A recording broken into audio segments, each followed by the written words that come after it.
Hello everyone and welcome to Beaver Mountain, a snowy day at the Beav. What better way to close out the 2005-2006 season with the Big Air contest amongst the falling flakes. The Big Air 2006 at Beaver Mountain on the Valley Channel is brought to you by Stevens Henniger. Succeed faster to get your degree in less time at Stevens Henniger. Ashley Furniture, quality furniture at affordable prices. S.E. Needham Jewelers, middle of the block, sign up the clock. USU Community Credit Union, doing more for you and the community. UNI Furniture, it's always a better buy at UNI. Ogden's Carpet Outlet, doing more for your floor. Lynn's Audio and Video, Cache Valley's audio and video specialists. The Sportsman, your Letterman's Jacket headquarters. Utah Cars, we deliver. Icon Health and Fitness, never give up. LSS Insurance, serving all of your insurance needs. Wilson Motors, Northern Utah's Nissan, Ford, and Lincoln Mercury dealer. The Logo Shop, we logo stuff, all kinds of stuff. And the Valley Channel, Cache Valley's television station. Again, welcome to Beaver Mountain. It's April Fool's Day in the weather. No fooling around up here. They mean business, the meteorological folks, as it is snowing quite hard. Just started in the last few moments. Doug Smith with me, along with Beaver Mountain's Cody Lundgren. I'm Eric Olson, and welcome to the 2005-2006 end of season Big Air contest up at Beaver Mountain. And Doug, you know, if you're going to be skiing, it might as well be snowing. You know, this looks like anything but the end of the season. It looks like great conditions today. We talk with, as we bring in the third member of our crew here, Cody Lundgren. Cody, we were talking earlier, lots of snow still up here at the Beav. It's been a great ski season. Oh, it's been wonderful. We've had good numbers, good snow, and just good times up here at the Beav this year. 104 inches still in the basin. Yeah. If it keeps snowing like this, you'll have another foot on top of it by the end of this contest. Right. Jump will just keep getting bigger. Well, let's talk a little bit about the Big Air contest. We've been able to cover it here on the Valley Channel for a couple of years, and it's the traditional end of season contest here at Beaver Mountain. Tell us a little bit about it, Cody. Oh, it's a good culminating event to a great season. People from all over come. A lot of people from the Valley come down, and from even as far as Salt Lake and whatnot. The competition is just getting a good name for itself, and great competition. So. Well, they judge on a bunch of different things, and if you've never seen this before, basically it's a bunch of crazy people jumping off of snow down into other snow. What are some of the judging criteria as we're going to head up to the mountain and take a look at the 10-year-old and under, I believe, is the first category. We'll talk about this as they get ready to hit the jump here. What are the judges looking for, Cody? Oh, they're looking for style, difficulty, technique.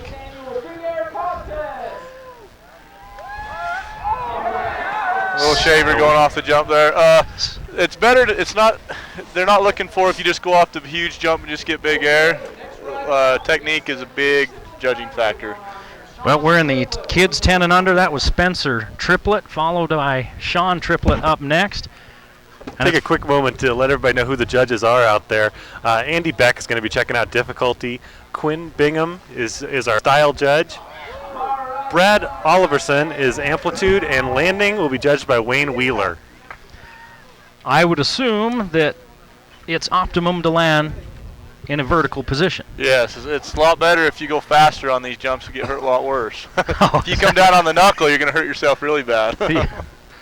I like the term "hurt a lot worse." Yeah, that's one of those terms I can do without. At least when it includes my skiing. These 10-year-olds, these 10 and under kids right here that are competing right now. This one's getting up ahead of steam coming down. These guys are doing far better than I would. Nice. Just barely didn't clear the landing there. Now Cody's here to give us all the technical terms from what these guys do. Yep. That one was falling down. Yeah, that was the falling wedge, I think it would be called. Now, those of you that watch the Valley Channel may know that Cody, the resident snowboard instructor here, has trained me well in this, but not well enough to get up there this year. Crystal Griffith. You see there sliding past before that, Matt Bringhurst, McKinley Alston, and after McKinley, we'll have Will Peters. So we want to make sure we get their names read here.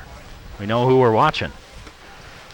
I'm sorry. Oh, it looks like the snow's going to let up a little bit for these little shavers. How many categories are we looking at here? We're just over 100 participants. The basic categories we're going to be looking at today is, of course, you've got the 10 and under, which is going to take care of everybody. For the ladies, I believe all the ladies are going to go in one group, just due to a lack of ladies in this year. That's a little bit different. Yeah, I don't know if the weather has something to do with that or what. I don't know. But it just means they're going to end up with a lot of good stuff. That's right. That's right. And then, of course, 3 men's categories in each, both the ski and the snowboard. So, a lot of fun to be had here. Our last 10 or under had a little bit of a hard time getting up over the jump, but luckily they've got some folks up there to help them, and that was a pretty good one. Nice little spread eagle there by him. You know, there's always talk about who has more smarts and common sense, men or women. I think we may have figured that out by just how many women did not sign up to do this kind of kamikaze event. Well, you know, though they didn't come out in numbers to participate, the crowd here is really big for considering the weather. Well, there's another one that didn't get up enough steam. Yeah, I think everybody just really enjoys this, even if they're not participating. It's a great place to bring the family up and have a little barbecue and watch some good skiing.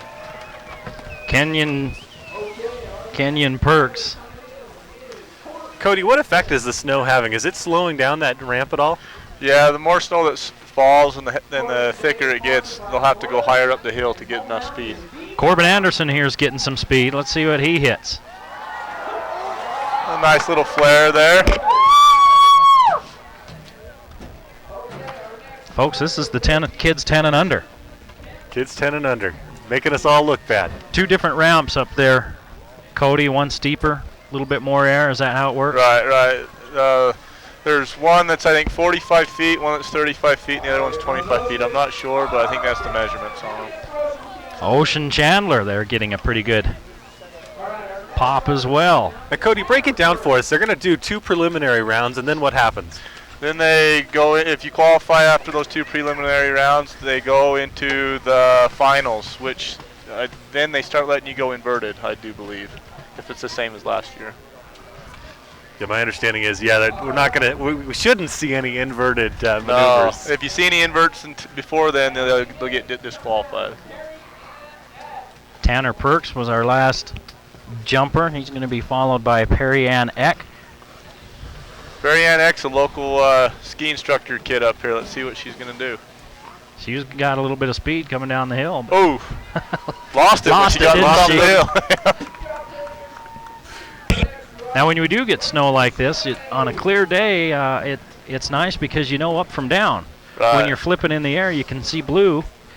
you know you're not supposed to land on that. You're supposed to land on the white, and that's why they sprinkle the pine boughs and such. And sometimes they spray paint these landings so that when people get inverted and twist around, they know where they're supposed to land. And you were telling me earlier, on a day like this where it's snowy, that's tough. Real hard to tell the transition. It's hard to see where the end of the jump is. It's just tough. A lot of times they'll paint the top of the jump too, so you can see it.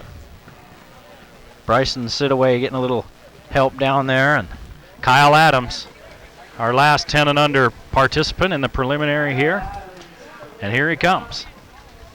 Cody, there he goes. I've been waiting for somebody to get over there and so I could show my expertise on what a yard sale is. So maybe you could describe that for people.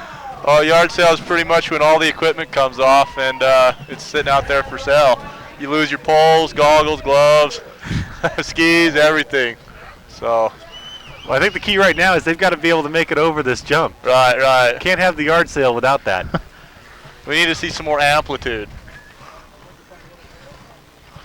Bryson Sidaway, and there's our first bit of equipment for a yard sale as he loses a pole. Oh, they gave it back. I brought $10. I was hoping to go home fully outfitted. There will be an auction immediately following that. Well, the 10 and under is going to be followed by the men's snowboard, 11-14, and Cody's snowboarders are they're a different breed. Yeah, that's for sure. As I say that to a snowboarder. They're a strange group. It's a compliment, though. You like being a different breed, right? Yeah. And all snow sports in general are evolving to different. It's almost all the tricks are evolving to snowboarder tricks. It's kind of neat. You see a lot of grabs and skiers, and it's turned out pretty neat. I mean, is it easier to do trick on the snowboards? No, I ski and I snowboard both, and I like them both the same. It's Doesn't just matter, different. huh? Yeah, it's just different. Now up here at Beaver Mountain, you guys have got a great little park for practicing some of those neat little skills, I guess you could call it. Yeah, we have 2 parks up here. We have one for more intermediate basic riders, and then we have a more advanced park. So it works out pretty good for everybody.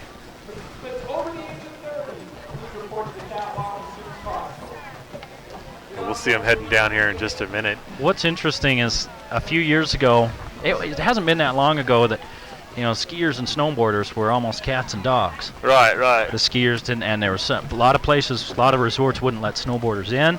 Yeah. And there are not many that won't let snowboarders in anymore. And now, I think Alta is one of the few that still doesn't let snowboarders in. But yeah, I think Alta and Deer Valley. I think Deer Valley doesn't let snowboarders either. But it seems like that's turned into more of a not symbiotic relationship, but they get along a little better now, and snowboarding's almost entered the mainstream. It has entered the mainstream. It's in the Olympics. Right. Yep. I think the Olympics helps the sport out tremendously with the new snowboard across and whatnot. Well, the big controversy there, of course, was Lindsay Jacobellis, and it kind of tarnished the snowboarders a little bit because they got accused of being more of a hot dog sport. You see skiers jumping all the time. If they got a lead like that, they can say what they want in hindsight, but if that was them up there on the hill, they probably would have done the same thing. That's just a sports thing in general, especially. Right. You see it in football, now, you see it in everything. Yeah. You bet. Yeah, if she makes it, nobody says a word. Right. They're giving her high fives at the bottom. Right. and she's being praised for her style. Right. For her spunky style. Tanner Gittins and Kyler Morris were our first 2 men's snowboarders, 11-14. Chad Smith and Brady Missiston coming up next. There's nice little tail grab there. As we talk about snowboarders, it's never too late to get out there and start learning, is it? Never too late. Nope. An old man like me can do it, and just about anybody can. Yeah, the instructor we had up here, I think he retired this year from it, but I think he was 72, and he was still snowboarding, skiing, and telemark skiing. So, never too young, never too old. Bradley Missiston can't quite get to the top. He's going to climb up there, though. There you go. There's a gamer for you.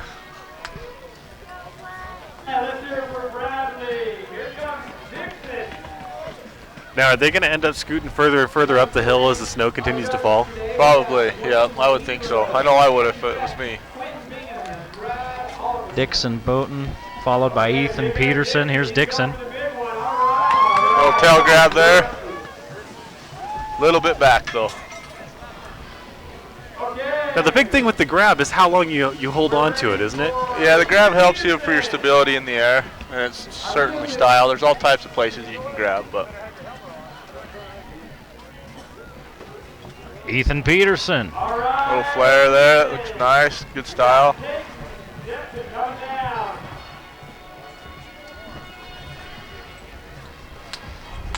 Now we have too many people to get a precise pronunciation on names, but that looks like Tanton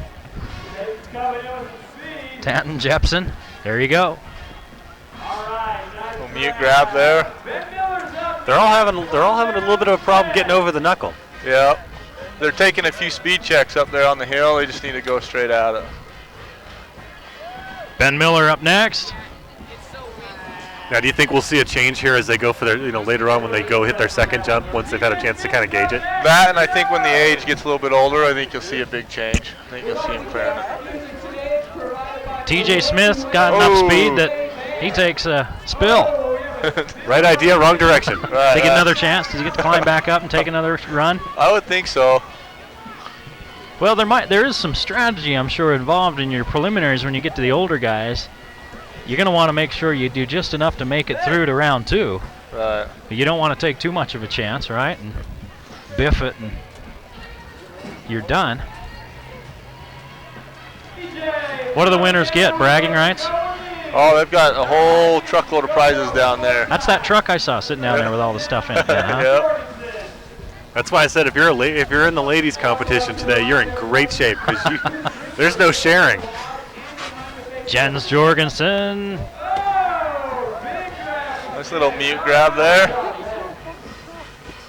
Let's see if they give TJ Smith another run.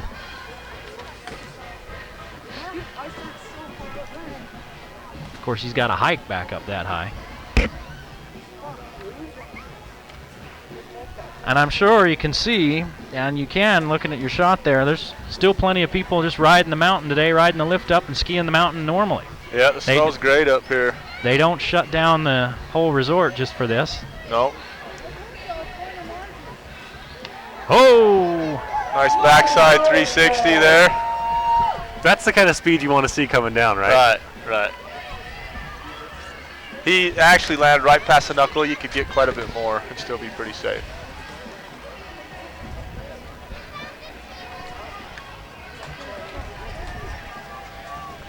Well, that takes care of the snowboarder 11 to 14, at least on my list of competitors. Can't really see anybody else up there getting ready to run, but some of them are right behind a big old pine tree. What does it say we have coming up? 11 to 14 skiers. Gabe Anderson, Chase Griffith, Jordan Duran, Scott Kilson, Josh Whitman.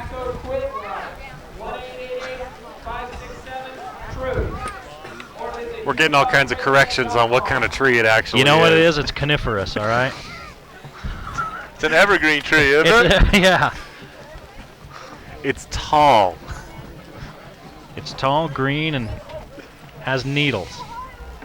Cody, while we've got a little bit of a break in the action, I want to ask you about this. Obviously, towards the end of the season, one of the lifts has been, had some unfortunate incident, and had to shut down. What can we see next year? Is it going to be up and running? Yeah, it's actually going to be new and improved. It should seat 3 people, and it's going to be a nice improvement to the mountain. Well, you did some great things to kind of keep everybody involved, even though that lift went down. Still managed to get people up there. Yeah, we cut a nice traverse trail over from the top of the face, which most anybody can do. There's a nice 360 there, just a little bit back. Gabe Anderson, our first men's ski jumper, ages 11 to 14. Go ahead, Cody. Sorry I interrupted you. And we also did some cats. We did some snow cats to shuttle people up. So.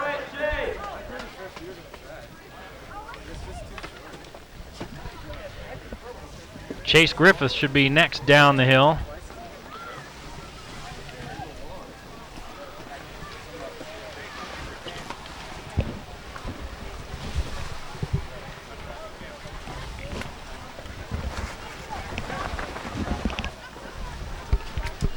Well, I think, Cody, the big thing is that there's constant improvements coming on up here at Beaver Mountain. It's great to see. Yeah, the Seaholters really run a good business up here and provide a good facility for the public. It's a great place.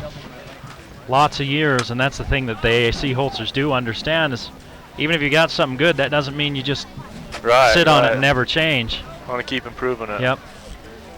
Well, one of the few family-owned facilities, nowadays. It's all pretty much going corporate. Right. You can tell that when you come up and buy a pass from the owners and they treat you with, like they treat their own family members. It's just a great place to be. Yeah, it's a great feeling. You walk in and, the first person you see is Marge usually. And yep. Here comes our Chase Griffith, our next skier in the 11 to 14 range. Pulled the 540 there. It didn't clear the landing. His amplitude wasn't quite what they want it to be.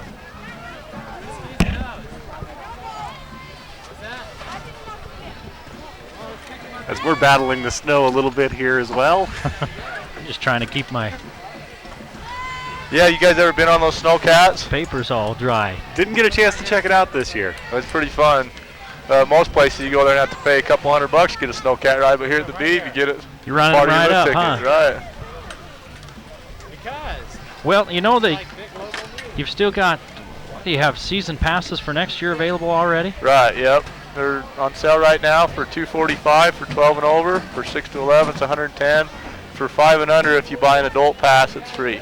Those are your Dream Lift season passes. That goes through April 14th, so that's still going for a couple of weeks, and you can get a jump and get your passes for next year. It's a great deal for the family. Yeah, it's a way good deal. Easter's April 16th. Good Easter gift Good for Easter somebody, present, right? yeah. Well, and you've got a great program too. When you talk about the season rentals as well, that's a wonderful program for people. Oh, super good. Yep. Yeah, the kids grow out their equipment so fast that it's just better to rent it, and they have nice equipment up here and good quality stuff. We're waiting on Jordan Duran in our men's skiers 11 to 14. Again, they start off pretty tame with those 10 and unders. We move into the 11 to 14 and then move on up into the adults. The women's snowboard and men's snowboard, the 19 and over skiing, and things really kind of pick up then. Right. Well, and if you want to see crazy, wait till later. I've signed Eric Olson up for the pond skim, so we'll be seeing that later on. That'll empty the pond if I don't make it across. I had a heck of a time finding a itsy bitsy teeny weeny yellow polka dot bikini that matched my eyes.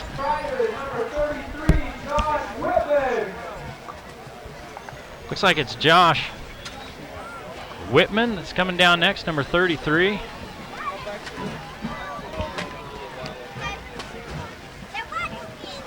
Nice little back scratcher there by Josh.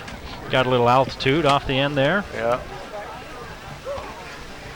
And like you were talking about, it looks like they are moving a little further up the hill to try and get some more speed built up. Right. Then, you know, when they see other people go, they can't let them go bigger than them, so they got to go a little farther up to go bigger than the last person. They'll be on the backside of the mountain by the time we get to the older groups. Yep. Well, if what I drove through to get up here is moving its way up here, then it's going to snow all day, and we will be on the backside of the mountain.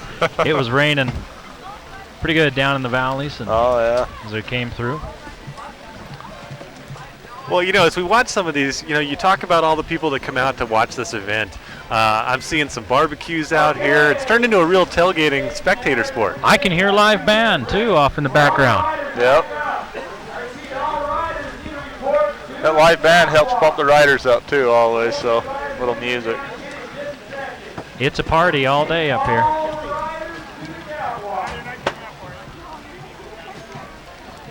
They're getting the riders up there now and getting them ready. I think some of our men's ski 11 to 14 didn't make it up there, so either that or they're still moving up. You know, we talked about the truckload of stuff. What kind of gear are they going to get for winning this? Well, I saw some skis sitting down there. I saw a snowboard. I saw a bunch of clothing. So it looks like some pretty nice awards they're going to get. Makes it worth their time. The technical term, you know, of course, the swag. The swag, yeah, the swag. The $42,000 gift bag that goes out to oh no, that's the Oscars. And it's more than $42,000. Next time you come over, I'll show you my Oscars gift bag. I stole it from a hotel in Park City. Well, I noticed that once again the Valley Channel is completely snubbed for all the Emmy Awards this year. A little disappointed about that. Well, especially the morning news and variety show. There's no news. Looks like we're got a little bit of a break while they get some of the snowboarders and the women and the men's snowboarders and skiers up to the top, up to the catwalk there at the top. So let's step aside for a few moments. You're watching 2006 Big Air contest at Beaver Mountain. It's the last day at the Beeve. It's been a great season.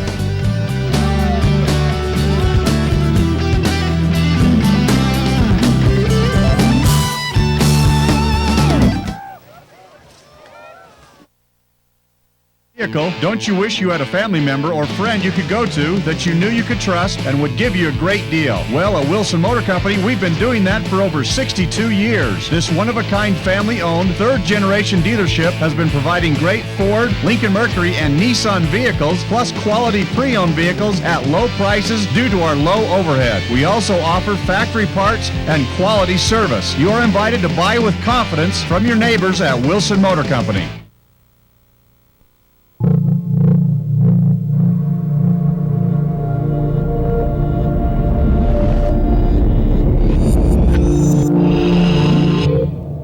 Life's full of surprises. That's why no one is more focused on getting your car back to normal than your Farmers agent. It's wonderful. Farmers Auto Insurance. Get you back where you belong. You should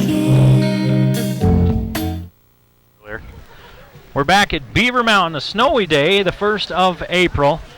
Kind of keeping with the whole spring theme here in northern Utah. It's the last day of the 2005-2006 season, and it's the Big Air contest here at Beaver Mountain. You're watching it on the Valley Channel, and we've gone through the youth categories, and again they have a preliminary run, and top 3 end up competing for all the wonderful prizes. And now they've asked the adult skiers and snowboarders to make their way up onto the catwalk and get up there and get ready as we're going to get into the women's snowboard category. Here you see a good look.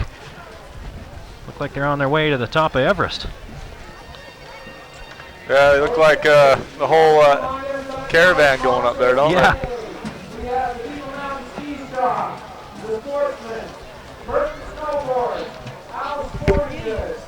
There's barbecues. There's a live band. A little bit later, they've got the ever-popular pond skim contest. In front of our position here, just off the balcony of the lodge, they've made a little pond, and people come and ski down the hill and try to skim across and get to the other side of that thing. And some people are nuts. Last year, we saw a guy in who knitted himself a very nice outfit. He crocheted it. He crocheted himself a small swimsuit, and he came down and skimmed across that pond. There were, people in summer gear, and that's got to be a cold ride. Oh yeah, you see the ice and the snow and the slush floating around in there. It should be easy to get across it today because it's almost solid. Yeah, almost solid out there. You can almost see the snow sticking to it out there. It feels like a midwinter instead of a spring skiing day today. Yep. What I love to see is the amount of support that the kids seem to give by throwing more snow into it. Yep. Yeah, we're going to have a Titanic incident. Somebody going to hit one and sink halfway across, aren't we? I thought you were about to refer to your trip down the mountain.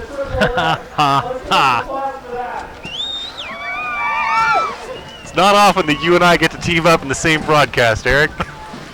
That's because the fisticuffs end up ruining equipment. That, and it's hard to find one mic that'll accommodate both of our big mouths. So we try to have some pity on the viewers sometimes, and mercy, and not put us both together. 104 inches on the base here at Beaver Mountain, and a heck of a snow year if you're just joining us.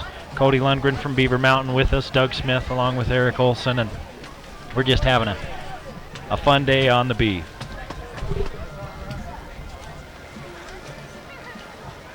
Lots of folks still riding the lift up, but as we mentioned before, they don't shut down the whole resort for the Big Air. They keep everything going, and you come down and be in the Big Air and then ski the mountain the rest of the day if you want. So you got a good consolation prize if you don't make the finals, right? Right. That lift ride's a good spot to watch the finals from. Yeah. The jump's about as tall as the lift is. It is. It really is. Yep. Well, a lot of work goes into just preparing that. How long does it typically take to get this jump ready? He's been preparing it all week. He's been up here moving snow. Looks like he's done a great job this year. Looks like we're ready to roll with our next. As we talk about it, they category. were conducting a little bit of maintenance up there on the jump. Yeah, they're just smoothing the tops off, getting that fresh snow off so the jumpers have a smooth takeoff. Looks like they got their other 11 to 14 skiers up there now finally, and they've got everybody else up there, so they'll be able to jump right into the next few. Well, they better show us folks. something for waiting for them for so long. That's right. I got 6 inches of snow on my head. You think you're in the mountains or something? We've already seen for that 11 to 14 group, Gabe Anderson and Josh Whitman and Chase Griffith. Jordan Duran and Scott Kiltz are our remaining ones. And here comes Jordan Duran. Got some good speed, it looks like. We've had a few that at the tree have had good speed and then lost it. Oh, over-rotated a nice floating 360. Just went too far. He kept his speed. And one of his skis. Yep. Now watch coming past the tree, Josh Kilt, the kids 11 to 14 skiing category.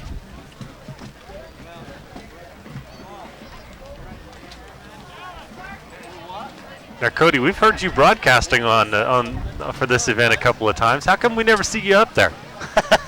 I used to do that in my younger years, but You're an old man now, huh? well, I'm just getting more mature, I think. Oh. I don't want to ruin my fishing season that's coming up. Matured in your tastes. Yeah. Well, welcome to the booth of the aged. Speak for yourself. Well, they've been ready for our final skier. Now here comes Scott Kilt. Here he comes. Maybe that hill looks awful steep and that jump looks awful big standing up there. Hey! Nice mute grab there by him. Women's snowboard next. Kate Sessions, our first contestant. This is definitely a bigger group than the women's skiing. Yeah, women's skiing only a couple of. Only a couple. She's That's going for interesting. the big jump here. Oh, flailed out a little bit. That's what I'm talking about, that knuckle right there. That thing's be your maker. That makes the landing hurt a little bit. Yep. Jenny Schmidt taking a run at it now. Nice backside 180 there. Good idea, just couldn't finish off.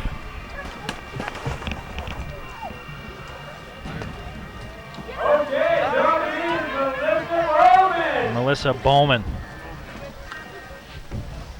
on her way next. Here she comes. Oh, I don't have enough speed there. That's going to be a problem. Oh! You got to give her props for just doing it at least. Just past the pine, she took kind of a turn, didn't she? And Yeah. Lost some of her speed. Is there a point of no return up there where you look and go, I got to do it? Well, I'd say right as you go, you got to keep going or you're not going to have enough speed.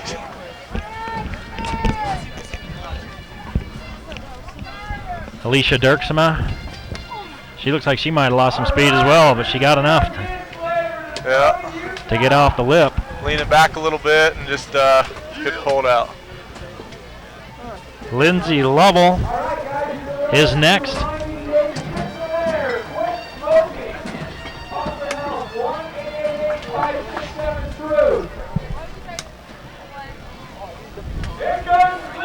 And Lindsay Lovell is celebrating her birthday today. Huh.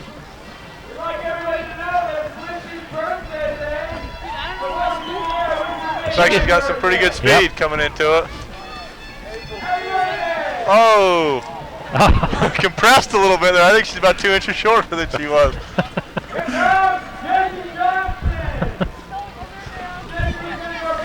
So happy birthday, Lindsay Lovell.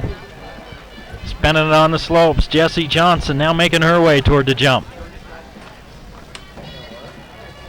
Nice little mute grab there. And she finishes upright.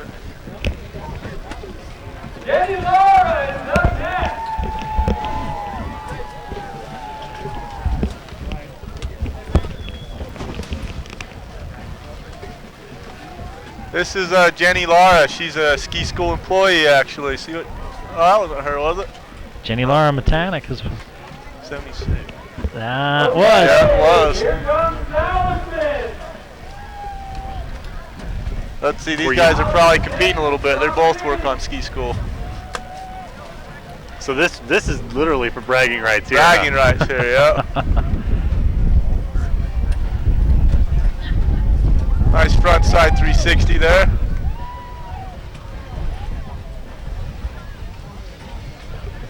Boy, and that was- Snow picking up just a little bit right now. Sure is. Got a little wind with it too. Now it's coming from the north.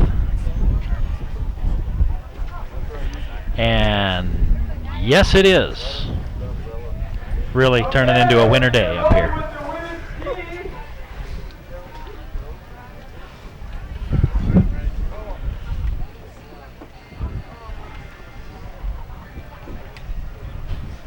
That's your women's snowboarders. Now it's time for our women's skiers. Jackie McKay and looks like Josie Garlick. I have a prediction that that both of these are going to make it into the finals. I'm going to go way out on a limb on that one. I've never met them, never seen what they're going to do, but Comes Jackie McKay. She's first year ski school here. She's been practicing her spread eagle. Let's see if she pulls it out. Needs a little more speed, Jackie. Yeah. Oh! That's probably a spread hawk. I don't think that would qualify as an eagle. Maybe a smaller bird of prey. Josie Garlick. perhaps a raven. All right. Perhaps. It's really easy for us to sit down here and say this. Sure is. It's the best part of this about this job. There's Josie Garlick. All right, Big Air. And there's your women's skiers. And once again, Doug Smith's reckless hypothesizing and postulating is going to come true, and I'll bet they'll both move on to the finals. Well said. Word of the day, toilet paper?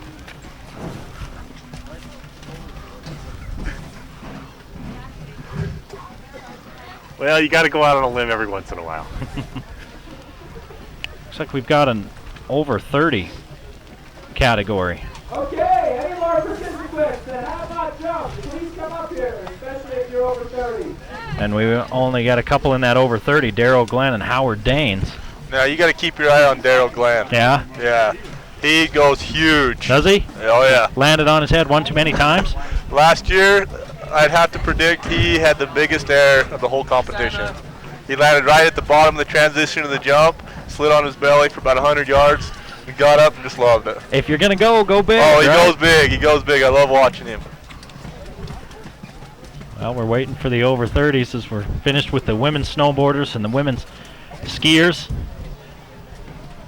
Again, it started snowing just a few minutes before this thing began up here. There was a little bit of sun up here at the top of the mountains, and now we've got some snow coming.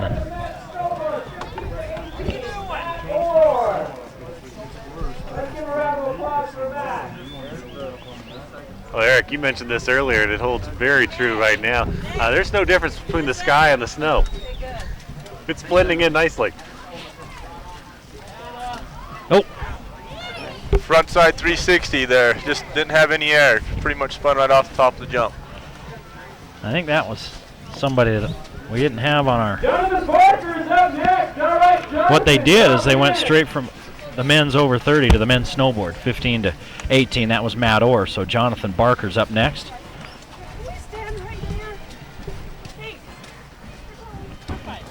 Another front side 3. Just not getting enough air to use the jump properly. Getting straight up in the air, but not getting out away from the jump. Right. Thought he was going to land on the lip. Are the boys snowboarding? Being cold. Nate Kapner's up next. Who? Is that the list? Who's up right now? Now, I didn't even notice. Do we have last year's King of the Hills is participating in this one? Jason Baugh for snowboarding.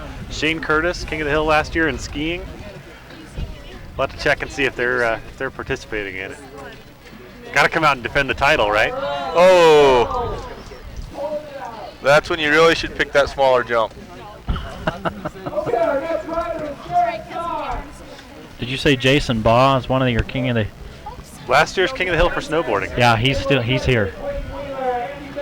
He's got to come, guard his title, doesn't he?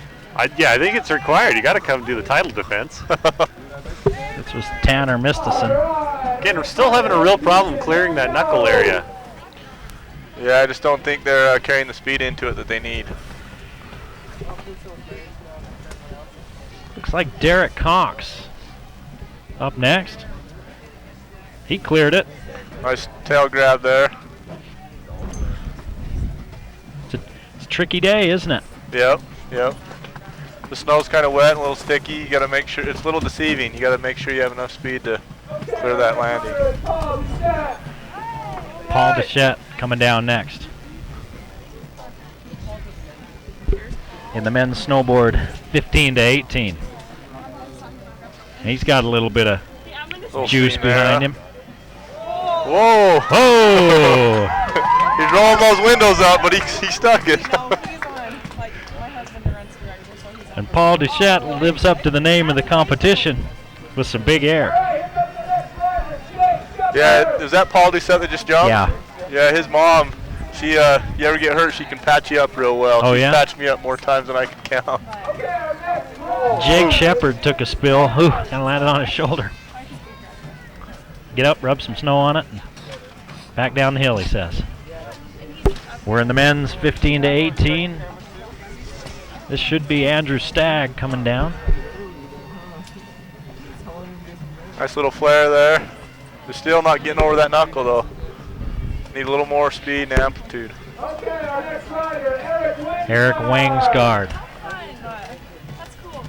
making his way down the hill. He's got a little bit of speed with him.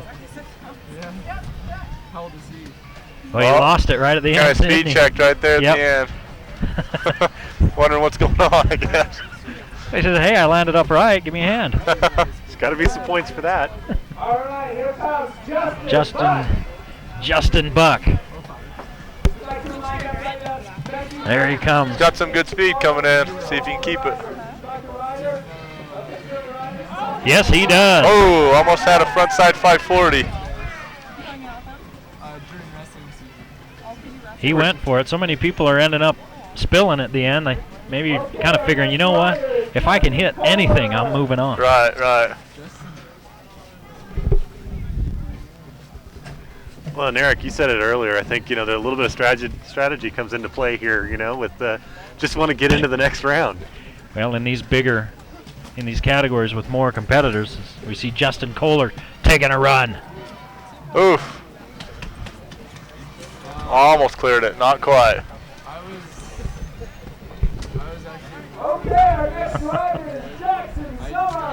It's kind of a fun feeling, at the same time a sickening feeling when you're up there in the air flying like that, isn't it? You're like, all right. And just for a second, if you stop to think about it, whoo. Makes you feel alive. Jackson Summers taking his run. Yeah. Front side 360 there. Didn't quite stick it. A little short on the rotation. They all seem to be getting some decent speed coming down. Are they checking up right before? I think they might be. There's Derek Miller.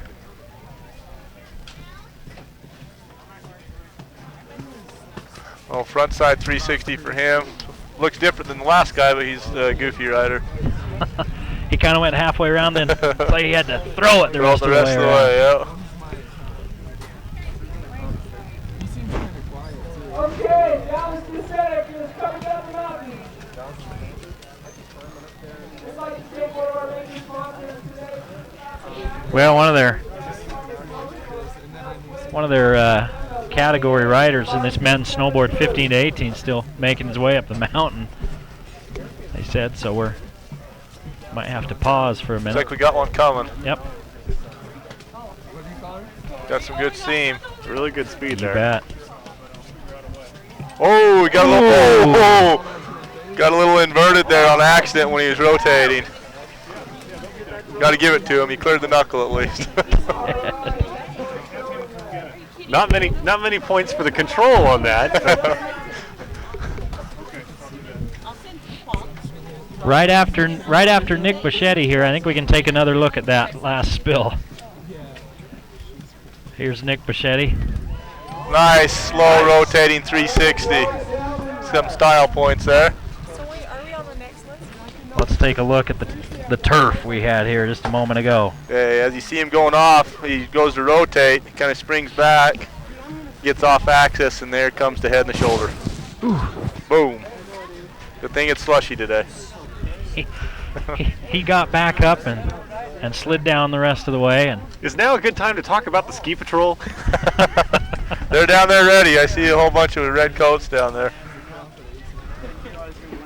Well, now, my understanding is that they're a volunteer organization. Yep. They volunteer their time and come up and provide services for the mountain, keep everybody safe. Well, we're getting ready for the men's skiers, 15 to 18. We're at Beaver Mountain today. It's the first day of April. It looks like December out here. We're going to take a quick break and come back with the men's skiers, 15 to 18. You're watching the Big Air contest on the Valley Channel.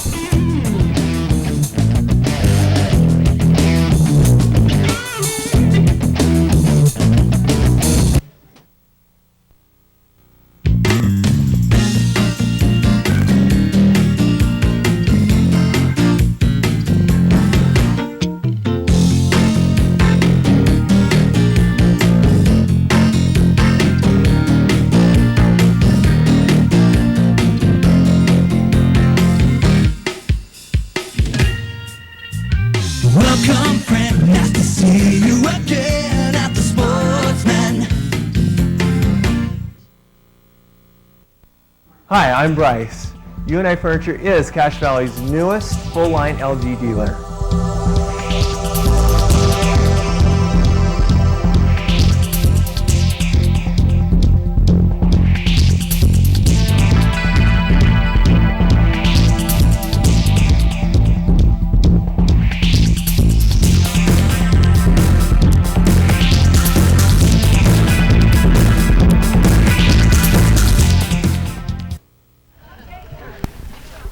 Well, it's a snowy day at Beaver Mountain, and the 2006 Big Air competition goes on in spite of that because, well, it's a ski resort.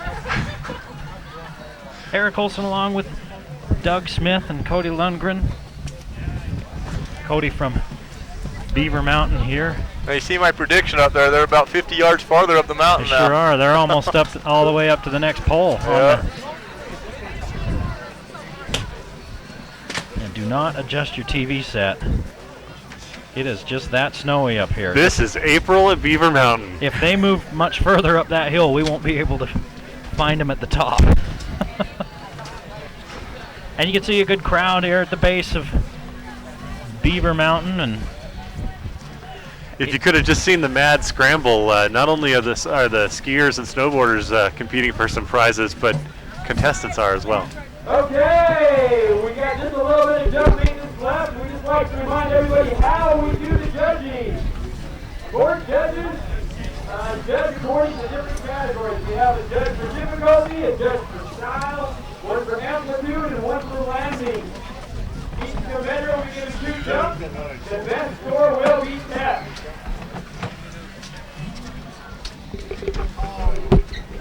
well, the men's skiers 15 to 18 is our next category. We're looking for Chandler Coburn, Harley Perry, Ivan Ward, Gavin Garside, and Cody Thigpen. Let's make some noise for the way. And we were just getting some clarification on this. Out of the 2 jumps that each one is going to do, they're going to keep the best score. So they'll get another chance, even if they didn't quite do what they wanted in the first round. They'll get to try it again. Are we ready?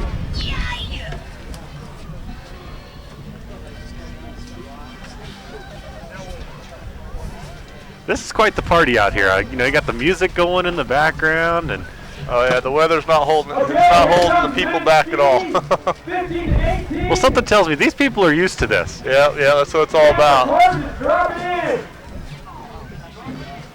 All right, Chandler Coburn starting down the hill. You're going to see him shoot out from behind that tree. There he goes. Let's see what Chandler's got for us.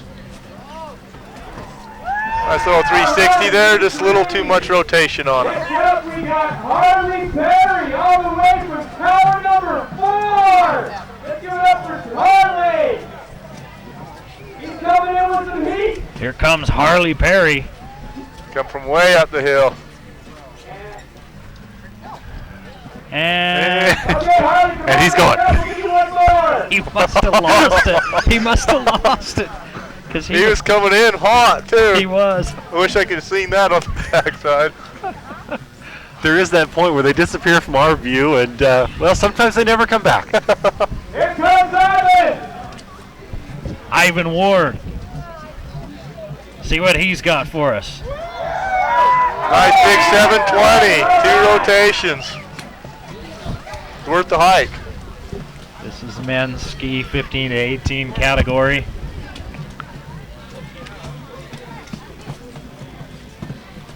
This is where it starts getting just a little crazier. It goes up in increments. Well, this is a great category just because I think between the ages of 15 and 18, you don't realize that you're not invincible. You're mortal. Or that you have to pay for when you get hurt. Yeah. Mom and Dad have insurance. Right. Okay, Gavin, here we go.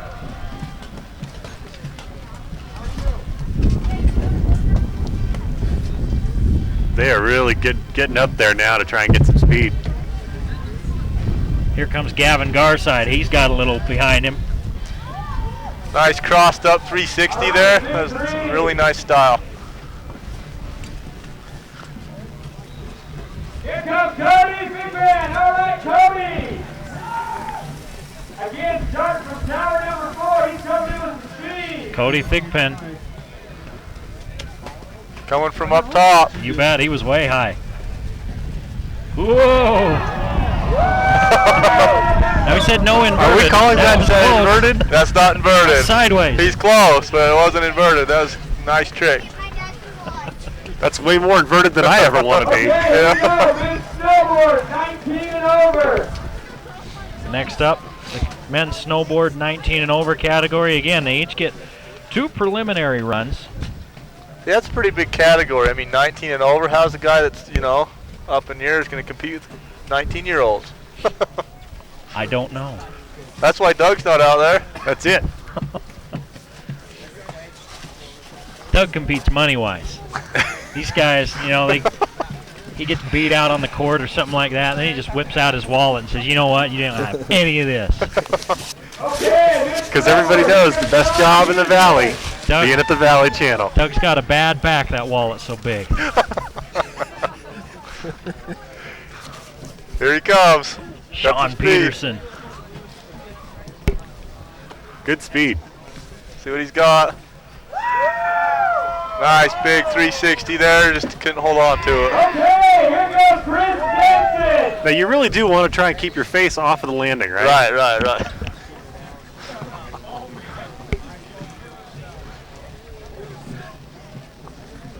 He had that lime green jacket, though, going, so Yeah. everybody can see him no matter what the weather. That's some style points right there. You isn't it? bet. You can't see if you do that.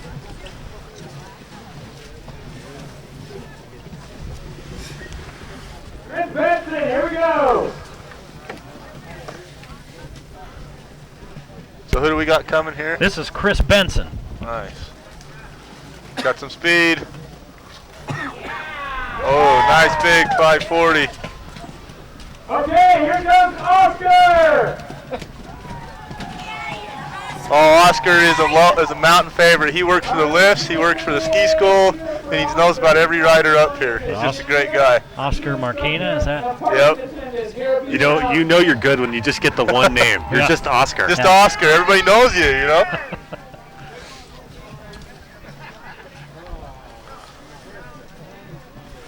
Dramatic pause for effect. He's holding us in suspense down here. When we started this competition, they were up just past that tree you see there in your picture. And because of all the snow and to keep the speed, they've moved all the way up basically to the next pole in the lift. And here comes Oscar. Here he comes. Oh, don't lose it, Oscar! All right, well, Oscar's always marched to the beat of his own drummer, and he's going to do the jump off the side and sit down near the judges' table. Way to talk up Oscar, Cody. This just in, Oscar has been given back his last name. Oh, he's just threw his board down. Carson Guy. Nice little 360 there, just landed right on the knuckle.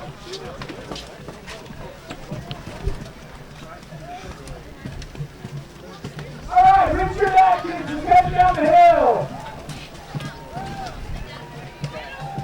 Well, Richard Atkins is next up as they blow through these competitors fast and furious. Atkins took a spill as well before he got to the jump. That flat light's just making it difficult to see all those little bumps.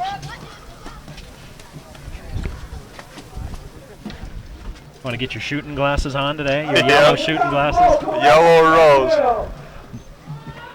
Mo Collett should be up next. Hey Mo, what do you know? There you go. Nice big 360 with the grab in it. Pretty sweet. It still looks like they're checking up just a little bit before they hit that ramp. Are they a little tentative about the speed? Well, I think they're just getting their feel for it, getting ready to throw their jump. Nick Peruka. Ooh, at the last minute he pulled that around to a 540. You bet he couldn't have stuck that. All right, the next rider, Mikhail Hale, is heading down the slope. Well, there was an opportunity earlier before the competition to kind of do some practices, but I think the conditions have changed since then. Changed a bunch, yep. Here's Michael Allhale. Nice late 360 there with the tail grab in it. Smooth. Yeah, smooth.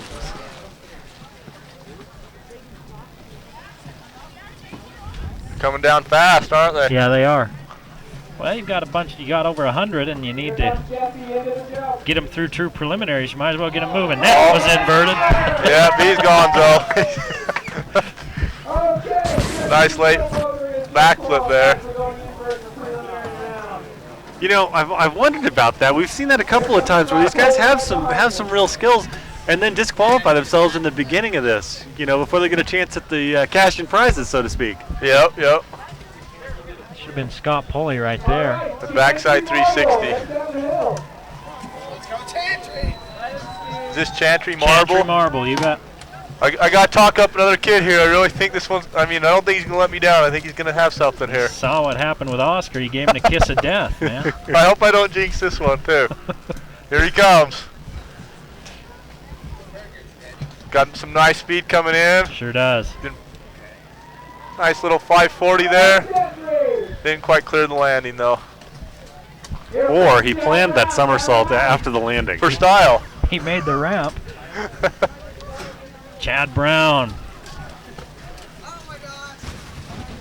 Shooting out of the gate now. Chad trying to measure his speed, wasn't he? Yeah, I don't know what happened there, but didn't quite feel it, I guess. He came past the tree all right, but we've seen that a lot today. They come past the tree with flames on their heels, and then somewhere in between there and the ramp, they're checking up. Adam Erickson. And don't look now, but they're on the move further up the hill. Okay, here comes Zach Shepard.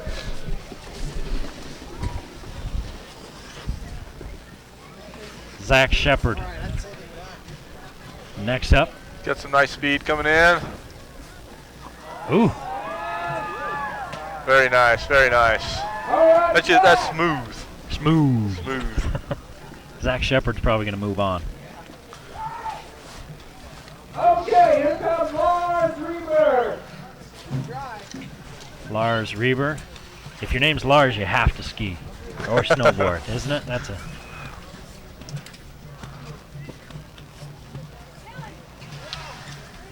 Oh, now look who's jinxing who, Eric. Oh, man. Come on, dude. He had it going for a minute. He just got too far over. We'd like to remind everybody you can still Jeff Ebert. season pass for next season through April 15th in the downtown office. All right, Jeff. Oh, didn't quite make it to the full rotation there, Jeff. Nice try.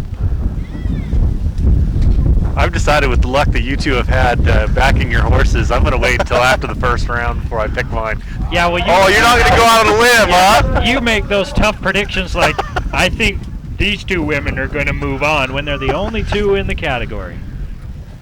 Way to go, tough guy. Yeah, I haven't missed yet, though.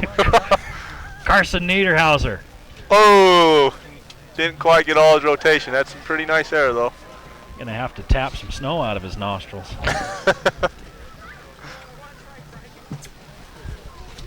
Ben's up next. Come on down, Ben. Ben Trujillo. Up next on the card. Okay, Ben's MIA. Next we got MIA. Josh Ruggles then. He's ready to Park City. Let's see what he's got. Got some speed. See if he keeps it. He sure does. Oh, nice flared out 360. Just landed a little bit off his board.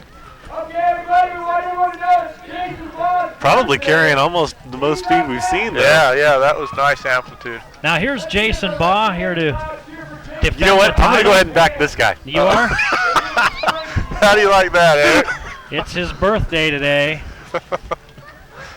I think Jason might be bringing something this Here time. comes Jason. Got some good steam. Doug's got $10 on him. Nice floating 360 with the grab.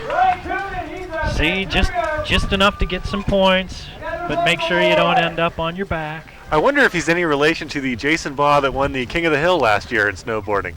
I wonder if he's the same guy. Ryan Cunin. Ooh. Oh, Very nice big method arrow inside of 180. That looked nice. How much they take off on the landing if you have to put hands down to stay up? As long as you stay up. I think the landing points will come down quite a bit. Here comes Brian. He's recently married. Let's give him a big cheer. Brian Stevenson. Gonna take his shot at it. Oh, nice corked out 720 almost. Now, recently married. Wonder if his wife was a little nervous on that one.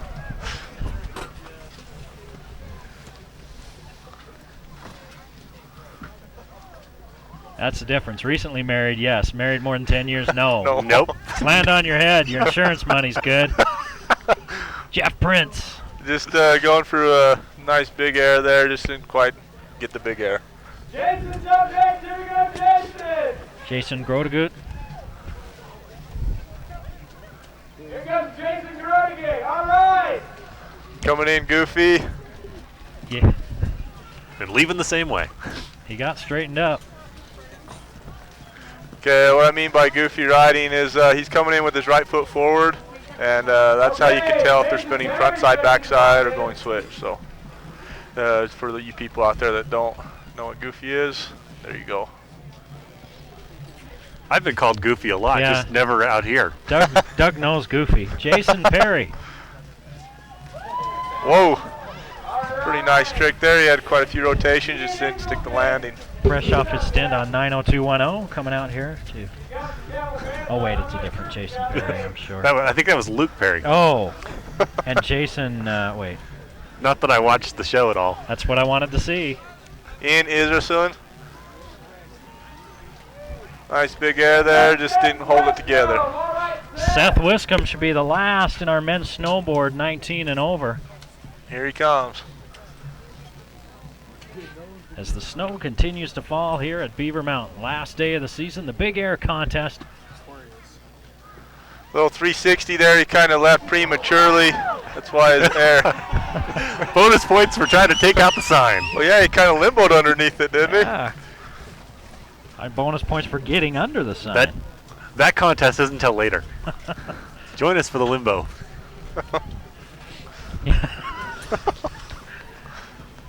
Oh, after a long day on the slopes, go in and get a few drinks and limbo, huh? Oh, We might have to air that one after 11 p.m. Men's ski 19 and over next, and then we'll turn it back around and give Not everybody just yet. else. Somebody with great speed. Nice tip grab 360 there. That looked really nice. I didn't see a number. I wonder if that was Ben Trujillo, who wasn't up there yet earlier. That was very smooth. That's our word today. Smooth. Smooth. Smooth. That's one of those hip new words, like sick. I'm still trying to bring back groovy. Groovy. No, there's sick, there's fat. I am fat, but not with the pH.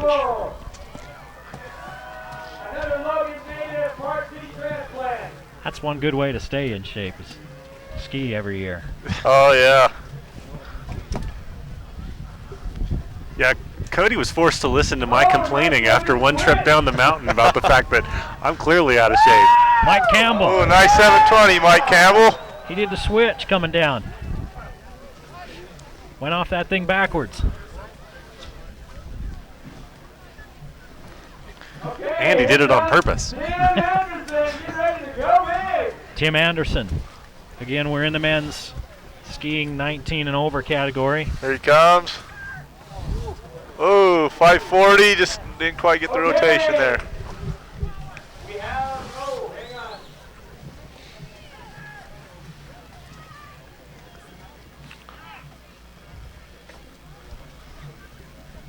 Taking a pause here while they get Tim Anderson picked up off the landing. I think he's okay. He just had to pick up some equipment. A little bit of gear. It goes back to that whole yard sale thing we talked about earlier, right? Oh, yeah. Fortunately, there's some fantastic deals in the ski shop. This guy's got a lot of speed coming in. Yeah, let's see what Tyler Hoth has going. Nice big 540. I just didn't spot his landing, I don't think. That's the point where you really wish you could get a camera on their face at the exact moment they realize that they're not going to land. Yeah. That's why those pine cones come in handy, too, when they come around there. It helps a lot if they can see that landing. Matt might be bringing something. He was one of the top scorers last year. Yep, Matt Weiser. Nice X'd out 540 there. Ooh. He took a little bit of a spill right there at the end. Stay up long enough to get a score. I think so. I think you'll see him. Go out on a limb here, like Doug does. Say you might see him in the next round. Maybe. Cody John trying to move on to the next round. Nice 360 right there. Didn't get his skis quite X'd out as the competitor before, but he did a decent job. Cody was another one that made the finals last year. It helps for me to, make my decisions based on last year's winners list. Okay, here comes the reigning king of the mountain, Shane Big Air Curtis. Here comes Shane Curtis. I don't know if you could hear the PA announcer. Should I in the back this one too? He's the reigning king of the mountain from last year in this category. Whoa. Oh! Nice big laid out. Well, it looks like he went for a 540 and just almost cleared the landing. Landed on the flat part. Yep. He's back up and gathering up his gear. Okay, here we go. Men's over 30. Well, let's get into our men's over 30 now. Both of them? There's more than 2 people up there. They could sign up. You could sign up for Big Air every year. You can go right up until an hour before the competition, right, Cody? Yep. Now, you remember what I told you about this Daryl Glenn coming down, don't you? This is his time. You're going to see, I'm going to go out on a limb here, Doug.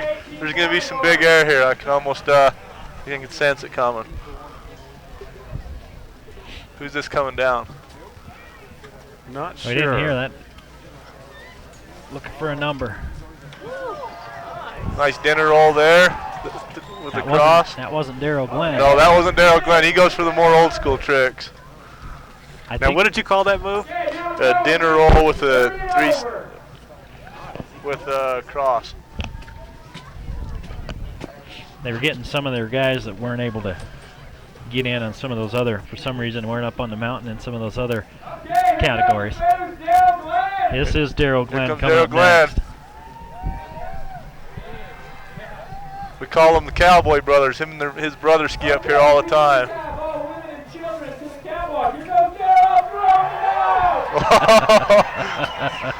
That's pretty good, being over 30. I heard he's got a rodeo background. That means you are certifiably crazy. He's representing us over 30 folks rather well. So. Yeah. Here comes Howard, men's 30 and over. Howard Danes in the men's 30 and over. Let's see how Howard does here. He's got some pretty good speed coming into it. Nice little safety grab there. Landed on the transition just perfect. Now, I wanted to get into this 30 and over, but I couldn't figure out how to get my couch down the hill. You just cut the legs off and go, bud. You may have to try that.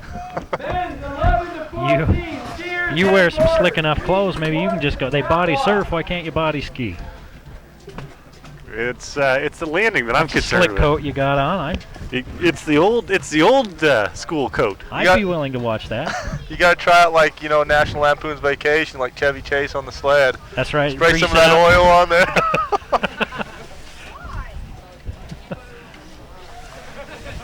Make sure you don't dent the metal plate in your head. Okay, we're going to a little bit of jump maintenance for 5 minutes. In the meantime, we need kids and women. Looks like we're going to have a break in the action here for a couple of minutes for some maintenance. They're going to get the kids and the women back up there for their second preliminary run. So we are here at Beaver Mountain on the last day of the season watching the Beaver Mountain Big Air 2006, and you're watching it on the Valley Channel.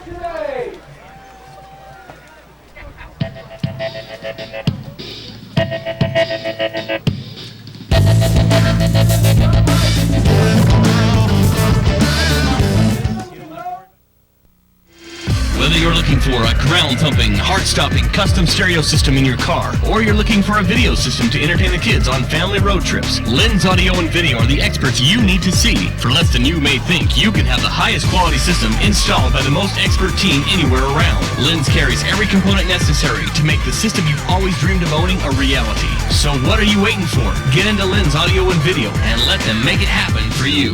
Lens Audio and Video. Crikey, this one's a beaut. Look at the size of this. The fiercest predator in the urban outback.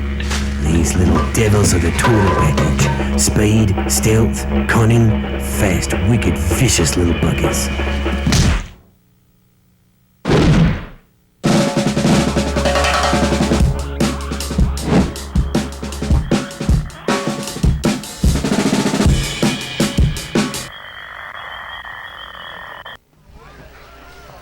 We're back at Beaver Mountain. Logan Canyon is an outdoorsman's paradise, a winter paradise, and Beaver is Valhalla. And today, it's just like a day in heaven, isn't it? A little bit of snow coming down. There's snow on the trees, and we're at the Big Air Contest 2006 as they close the season each and every year here at Beaver with this contest. I'm Eric Olson, with me, Doug Smith. Special thanks to Cody Lundgren, who joined us for the first preliminaries. Nick West here with us now. He's going to be our ski expert. Cody was our snowboard guy, and he told us, Nick, that ski guys, they don't know what they're doing. Actually, no, he didn't. He's lying anyway. He didn't at all. So. Yeah. Where do you stand on the whole ski and snowboard issue? Oh, I think the feud's over. It's been over for a couple of years. I mean, if you see kids nowadays, most of them can swing both ways, and it's good. The Olympics helped us out a lot. Nowadays, it's just a way for ski companies to make money to start making boards too. So that's what we talked about a little bit, and that's what he said too. Yeah. So. See, we can all get along. We can all get along. It's about time too. What were your impressions of the first preliminaries as you took a look? And we saw some guys biff it pretty hard, and we saw some other folks hit some stuff, and I think we're going to have an interesting second round of preliminaries, because some guys have to really make sure and gals really make sure they hit this if they want to move on. Oh yeah, the problem I think is coming is we can't see the landing. The snow conditions here are pretty hard, and we used to have the pine burrows on the landing, and now they just can't see it. So I think the snow conditions make it a little bit slower. It should be a lot better the second round. People get the speed up they need. Well, they've moved way up from the catwalk, way up to the pole, the next pole up on the lift there to get some of that speed. We've seen a lot of people just burning past the pine tree up there, and then all of a sudden they lose a lot of speed right before the ramps, and that's what I was wondering, is that snow stuff and they can't see some of the bumps, or they're not sure where they are? What's happening is a little bit earlier today they went on the groomer and they got it all groomed out nice, but now we're getting this heavy wet snow, and all the water and the moisture on the bottom of the skis is just affecting the snowboards, especially because they got so much surface area. There's no way they're going to get enough speed unless they go up. A little bit earlier today it was fine, but it makes for a soft landing but a horrible takeoff. You work up here, Nick? I sure do. It's my third year. Doing instructing, or? Being an instructor. Well, a lot of people, when they come up here, they get their friends and neighbors, basically, and family to teach them how to ski. Sometimes, it's better just to go to the pros and let them do it. Oh, I agree. I mean, $45 will get you an hour lesson, but, the frustration you're going to get trying to teach your own kids is just amazing. So I'd say if you want to save your family values and, the full, strong family unit, just pay someone to do it. I mean, I'm a ski instructor, and I still won't even teach my kids when I have them, I'll just send them to somebody else. It's just a relief. You have to have some fun stories being a ski instructor. What's your is there one experience that you always tell at the parties about teaching somebody that you can share with us? Oh, you wouldn't believe some of the things we see. As a ski instructor, it's a great job. I mean, we just had our Squirrel Cup, which is a race between all ski instructors, and that's just a big fun race. Darren Hansen and I won it this year, so that was a good one. And I had a guy come up the other day that wanted a ski lesson and brought out all his gear from his roommates and everything, and had size 12 boots. This guy was probably about 5'4", stuck his shoes inside of his boots to try to fill them out. I mean, like an actual street shoe and a ski boot, so you just see it all, you know. Had a guy come up on wood skis once. It's crazy what you see up here. Hey, you know, if you want to go skiing bad enough, you'll find a way, right? That's right. Mine's will just duct tape a couple 2x4s to your feet and point them down the hill. That's all it is. Well, they're still making their way, some of these boarders and the kids, up to the top of the hill. I think we might have a little bit of time. Doug talked with some folks beforehand. Who did you talk to today, Doug? Got a chance to talk to some of the great sponsors, and among them, I want to mention, if I had the list, well, let's just go to it. Here with Brigham, and Brigham, what exactly is LearnToFreeride.com? Learn to Freeride is it's an interactive CD. That's our product mostly, and we have this interactive CD that teaches kids how to take their basic skills that they're learning on the mountains and move it into the freestyle realm. Learn how to do jibs, bonks, grabs, jumps, spins, the whole 9 yards. Now, is there something that explains that vocabulary? Because you lost me there. Yeah. On the CD, we actually have a language section that talks about all these things. So any newcomers they could be brand new on the market, and they can come out and they can learn how to do ollies, they can learn how to do jumps, spins, they can learn all the terminology as well on the CD. Now, is this specifically geared towards snowboarders or skiers, or how does that work? It's geared towards snowboarding, and it takes everywhere from beginner to intermediate and just moves them on up, just helps people clean and polish everything that they're doing and all their tricks. And it's all done through video training, basically? Yeah, we filmed for about 2 weeks in Colorado, and then we filmed a couple days up here in Utah. And what we did is we put all this animation together, so it's step by step, all the basic skills. Then it moves you on and teaches you how to do what exercises you can do to learn the tricks. And then it shows you the tricks, and you can go through and do it really slow, really fast, just to kind of gauge it and see what you can do to learn these tricks. This is fantastic. How did the idea for this come about? My brother Brandon, he's the maker of this company. He's the founder of it. He's the one that put the CD together. He's the one that initiated all the filming and everything. He wanted to give kids a chance to learn how to do the tricks. Like today is the Big Air Comp, and the kids that are out here watching today, this CD is what's going to help them be there someday, to do these tricks, to have the opportunity to do the spins, to do the grabs, to make it look really nice. That's what this product is for. It's for the kids to learn how to do it. Well, it sounds like an awesome product. How can people find out more information? They can jump on the web to www.learntofreeride.com. That's one word, Learn to Freeride. And they can either jump on up there, or they can call the sales reps in the local stores. Hopefully very soon we'll have product there in the local stores, and they can go around and grab a CD or grab a T-shirt. So, yeah, mostly on the web, though. That would be the best option. Now, of course, you're really familiar with this video. Excuse me. Are you going to be out there demonstrating some of these at the Big Air? I wish I was doing it at the Big Air. I'll be on the slopes demonstrating, but I was not able to register for the Big Air Comp. Well, we'll look forward to seeing you next year then, hopefully. Oh, I hope so. And everybody else that gets your video. That's right. Brigham, thanks a lot. Hey, thank you. Brigham Moore from LearnToFreeride.com. Spending some time with our Doug Smith beforehand there. Nick West with me right now as we're getting ready for the kids 10 and under and some of the women's second preliminary ride. Now, we burned through all those contestants pretty fast. They keep them really moving up there, Nick. Oh, yeah. When you got like 300 people working out here and trying to jump, you got to move them quick. And the best thing is nobody's got hurt yet, so let's keep hoping that happens. We've had a couple good wipeouts, but nobody's been hurt yet, so we can keep the contest moving. That's a big word with a capital Y, yet. Yeah, yet. Doug also spoke with earlier today with folks from the health department. Let's hear from them. Kathy, you're here to spread the word about the truth about tobacco. I am. At the Bear River Health Department, we have 3 goals with the tobacco program. One is to prevent adolescent use. The second one is to help those that smoke to quit. And then the third one is to reduce exposure of secondhand smoke to everyone. How do you go about getting that message out? Well, one of the biggest ways that we do it is through the Truth About Tobacco program. We have lots of different media outlets that we use. We're using the Big Air competition just to get the word out and let people know, and teenagers especially, there's better things to do than smoke.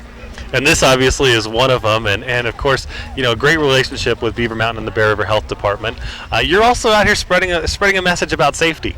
We are. We received an injury grant. The tobacco program received it to buy some helmets to make sure that also, while they're not smoking, they're also protecting their heads and wearing good gear so that they can safely snowboard and ski forever.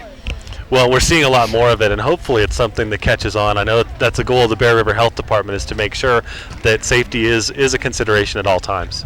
Yeah, that's definitely true. In every situation, whether it's bike riding or walking, driving, whatever it is, we all want to make sure they're safe. Now, do you snowboard or ski? I ski. You're a skier, okay. Yeah, so I ski, but I won't try this. I was going to say, I didn't see your name on there, so, we're going to see you up there? No way, I just enjoy watching everyone else do this. Well, I know that the Bear River Health Department, again, spreading the word about the truth about tobacco, also, with the helmets, really sending a great message. Hopefully the people that they're seeing out here are also wearing helmets to kind of spread that word. Yeah, definitely. We have seen I've seen quite a few people with helmets. And I noticed that you're preparing everybody, of course, chapsticks out there, spreading the message as well. Yep. You guys are so great about sending the message out. Well, thank you. All right, I'll let you get back out there and maybe get some skiing in today. Yeah, I'll try it out. There should be some good snow, right? There's going to be great snow. Kathy, thank you. Thank you. Kathy Curtis with Doug Smith before the competition. Kathy Curtis with the Bear River Health Department. You can see how the weather's changed. That interview was probably about an hour and a half, 2 hours ago, and the sun was shining and up here and beautiful. It's still beautiful. I don't think anything's wrong with some snow up in the mountains and it coats the trees, but boy, it's been snowing hard ever since. And it's made things a little bit difficult on some of these jumpers, as we talked about just a moment ago. Nick West from Beaver Mountain joining us for this segment. And again, we see the pine cones and little pine boughs and stuff that you spread on the landing there, and they're pretty much completely covered up by the snow that we've had, and I guess that's just something you live with. Yeah, there's not a lot you can do about it at this point. I mean, we could go cut down on their pine tree. I don't know if the Forest Service would appreciate that, but yeah, the best thing about this weather is at least it's not raining. I mean, if it's raining, we'd all be hard set, but the snow's nice. It was raining in the valley and down near. I came through near Sherwood Hills, and it was kind of half snow, half rain there, and that made me wonder what it'd be like up here. But it's a nice day up here, if you don't mind the snow. I think if you're going to be up on the mountain, you might as well have some snow. Yeah, let me tell you, the only thing funnier than skiing in the snow or skiing in the rain is just standing in your shower with all your snow clothes on. It's about the same feeling. It's the same thing, huh? I think they're getting ready for the second preliminary run for the kids. 10 and under coming up first. Yeah, these little snow cougars love this stuff. I can imagine doing that at 10 years old. I mean, I was skiing, but I wasn't hitting these things. Nope. Spencer's going in big. Oh, had a little cross on the landing. That was pretty nice. Yep, Spencer triplet. That's cool. Some of these guys had a little trouble the first time around, now they figured it out, right? Yeah, it should be getting a lot better now that they got their legs under them now, seeing the new snow conditions and everything, and hopefully we'll see some better landings. The tricks have been pretty cool, but nobody's been able to stick the landing today. Seems like to win it if you got a clean landing, you're in the finals. There've been a lot that have been close, just having to get some hands down to stay up, but yeah, it takes points off too, right? Yeah, landing in the back seat. If it doesn't look like you wanted to land that way, you're going to be docked. So best option is just to stay upright. Waiting on Sean Triplett. Now, here he comes. He looks like he's ready. Going off the bigger jump. No. I don't know. That's been a theme today, hasn't it? Nothing but heart. Can't hate him for that. Who's the crazy lady with the camera up there near the... Okay, here comes... Always asking me things I'm not ready for. That's what I do. I can tell you that the photography is being done by Steep Mountain Photography, and I believe it's Becky Blankenship that's up there. There's Matt Bringhurst not quite making it to the top either. He's trying. And a drop. Good job. You go. He stuck the landing on that one. He came up here to go off a jump, and by golly, he was going to do it. He was going to go off a jump. Okay, here comes Crystal Griffith. Next up for the kids, 10 and under. Now, she did pretty good on her first run, I think. She made it up and over the bump for sure. Gonna make it this time. Oh! Here it comes. She's gonna go big. There you go. Nice work. And let's remind everybody again what the judges are going to be looking for here. Nick, what exactly are we going to see? I think today in the competition what we're going to see is most of the judges are going to be looking for a couple different things. They're going to be looking for individual style, of course. They're going to be looking for the difficulty. I mean, obviously a 360 isn't as hard as a 900, so that's going to come into play. The amplitude and the landing. Most importantly, I think today especially, is if you can go a big jump but you can't stick the landing, it's not going to matter. So the small tricks with the clean landing are going to be what's going to win it today. So Wayne Wheeler, the judge for the landing, he's the one that's going to have the tough scores today. Hey, that wasn't a bad little job there by McKinley Outson, was it? No, 180, man. I was at least 14 before I was pulling those, so it's got me impressed. That might be enough to get him into the finals. That should do it. He stuck the landing, like I was saying. Just that's the most important thing today. Getting a little bit of a break in the snow now. That's got to help him out a little bit. Yeah, it's not going to hurt. Another thing, going back to the landing too, if you look at the Olympics we just had and everything, and you'd see Sean White going really big and just barely catch his edge on the last and had to make his final run. That just goes to show you how important it is. You can go up in the sky and clear the lift towers, but you got to stick the landing, and that's what people aren't focusing on. Well, I think that's probably, as we talk about, like the Olympics, that's one of the most spectator-friendly things that we're seeing right now. I think that's really kind of rejuvenating winter sports for the Olympics. Oh, I think you're right. I mean, it's amazing to see, and I think the reason why we're starting to bridge the gap between skiers and the snowboarders is because of the Olympics and seeing the skiers go so big in the aerials and everything, doing stuff that snowboarders can't even think of. Saw the 360 there, it looks like. Corbin Anderson with the 360, Ocean Candler coming down next. We went to the mountains and saw the ocean. Ocean's got some speed building up. Is it going to be enough? Going the little route here. Should be enough to... Oh, he got over the top. Got over the top. Stuck the landing. Yeah, yep. Came, saw, got the t-shirt. Well, and big air is relative. The smaller you are, the smaller big is. This Tanner Perks is hardcore. I taught him how to ski this year, so let's see how he does. We should probably fill you in on the jinx factor that's been going on. Yeah. Every time Cody or I said, "Oh, this guy, hey, he's pretty good," and he's this and that, they'd end up, turfing it somewhere. And Doug, he just goes ahead and goes with, past champions. And in those categories where there's only one or two people, he's like, I predict they'll move on. So just don't take it from him. All right. Our next one. Look at this. Up the big one. Win a miniature spread eagle there with the arms. Harry Ann Eck. That's just amazing. I can't imagine going off these jumps when I was 10 years old. Just imagine when they're 20 years old what they're going to be doing. Bryson Sidaway making his way down. He's got some speed going. He's on a snowboard. First snowboarder coming out. Again, 10 and under, folks. Hits the jump. Oh, right over the knuckle. Okay, here comes Kyle. And our final preliminary 10 and under. This is their second run. They get 2 preliminary runs, and then the top 3 in each category move on. Good speed. Here he goes. For the King of the Mountain competition. It looks like he wants it. Kyle Adams. Stall on the end. And they're going to need to fix the Al Sporting Goods sponsor banner here.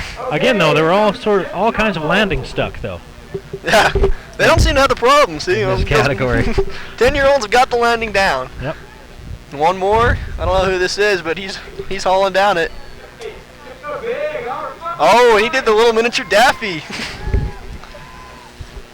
Wonder if that was Kenyon Perks. We didn't see him a little bit earlier. They kind of skipped. It's either Kenyon Perks or Nash Jones. They kind of skipped by those. Okay, here we go. Advanced snowboard, 11 to 14. Now we're going to move on to the snowboarders. 11 to 14. Again, each We've had our preliminary run, our first preliminary run. This is the second one. And this is the time, if you had trouble in round 1, boy, you better hit it here if you want to move on. They will take the highest score. That's right, Eric. There's no holding anything back here. Sorry, that was my best announcer voice. That's the best one, huh? Tanner Gittins. That wasn't bad. I went to the Bob Euchre School. Just a bit outside. I think a thing to remember too about all these tricks they're throwing in the first and second round is for safety purposes you're not allowed to go inverted in the first and second round, so that's why you're not seeing the big tricks. But we saw one disqualified because he did. It's too bad too. He had a chance to go all the way with tricks like that, but you got to follow the rules if you want to play. Kyler Morris had a little toe grab in there. That was pretty sweet. Well, and again, people that are watching this show, obviously, they've missed the close of the season here. Plenty of opportunity next year to get out. And really, you know what? If you haven't come out and seen this event in person, you need to do it. Oh, I agree 100%. I mean, like I said, this is my 3rd year teaching up here, but I think this is my 7th big air day in a row. So, right after the big air day, you got the pond skim, and when the weather's better, you got guys and girls in swimsuits, and it's just a big barbecue party. And so, first official get going on spring day. Chad Smith just finished, and well, you know what? Mistison coming down now. It still remains to be seen because the crazies that do the pond skim, you never know what they're going to be wearing as they come down. I don't think the weather matters to them. Yeah, that's true. If they're willing to pond skim, they're not concerned about the fashion. Yeah.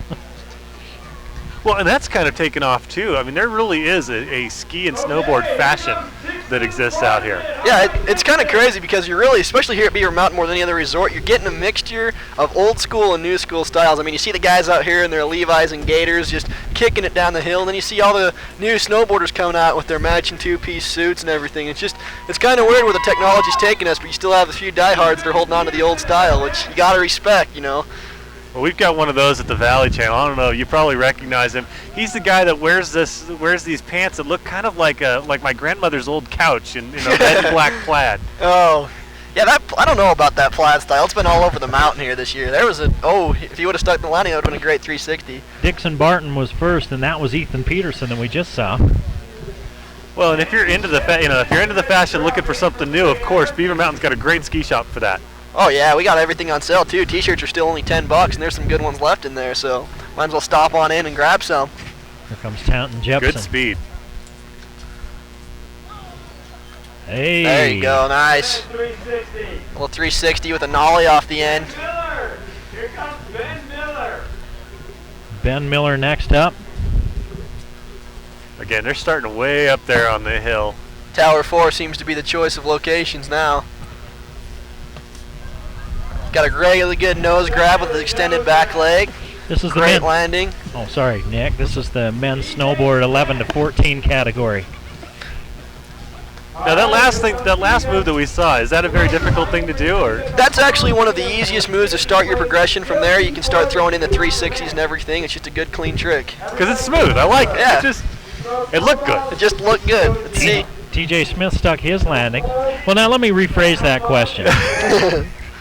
Is that an easy thing to do for Doug and me? Yeah, you know what? I recommend that after the show's over, you guys just hike up there, throw on some board, and just go for it. Let's go. I mean, if you don't do it this year, you'll only be 1 year older next year, so might as well give it a shot. It should be Jens Jorgensen here in the men's snowboard 11 to 14.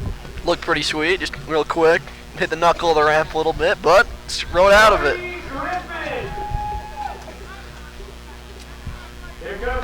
Cody's got a lot of speed. He's pumping his board to get some torsional flex to build up some speed. Oh, he's going real fast. Yeah. Let's see what he's got. Nice. Got a 360 there with a front side grab. We are seeing him get a little bit more bold in this second round. Yeah, a little choppy on the landing, but compared to what we've seen, I think that's good enough to make it so far. Well, and again, the snow's started to taper off a little bit right now. I think we're seeing a little bit more action because of that as well. Yeah, it could make it a lot more interesting once we get to the final rounds if the snow does quit and the conditions get a little better that way. Definitely. Sky looks like it could break a little bit. We'll see. Not jinx it. We'll knock on some wood. Springtime in the Rockies. You don't like the weather? Wait 15 minutes. Oh, he had a big 360 with the spread legs there. This is our men's ski category, 11 to 14, and that was Gabe Anderson. I don't think people realize how hard it is to do a 360 with your legs spread out because you have so much, centrifugal force going in. 360 with your legs together is just so much easier to pull. So whenever you see a guy doing a spin with legs spread apart or arms out, it's a lot harder than it looks. That's how you can tell how good they are if they make it look that easy. Yeah, that's exactly right. Chase Griffith firing down the chute. He's got a lot of speed going in. Pumps off the top. Oh, he does a big 5 right there, 540 twist. With a good landing too. See, a couple years ago, you'd only see the snowboarders throwing those big tricks. It's only been the last 3 or 4 years that the skiers have been able to catch back up with the intensity and the riding skills. So it's really good. The technology has a lot to do with that, with the evolution of twin-tip skis and softer flex. That was a good grab right there. Jordan Duran.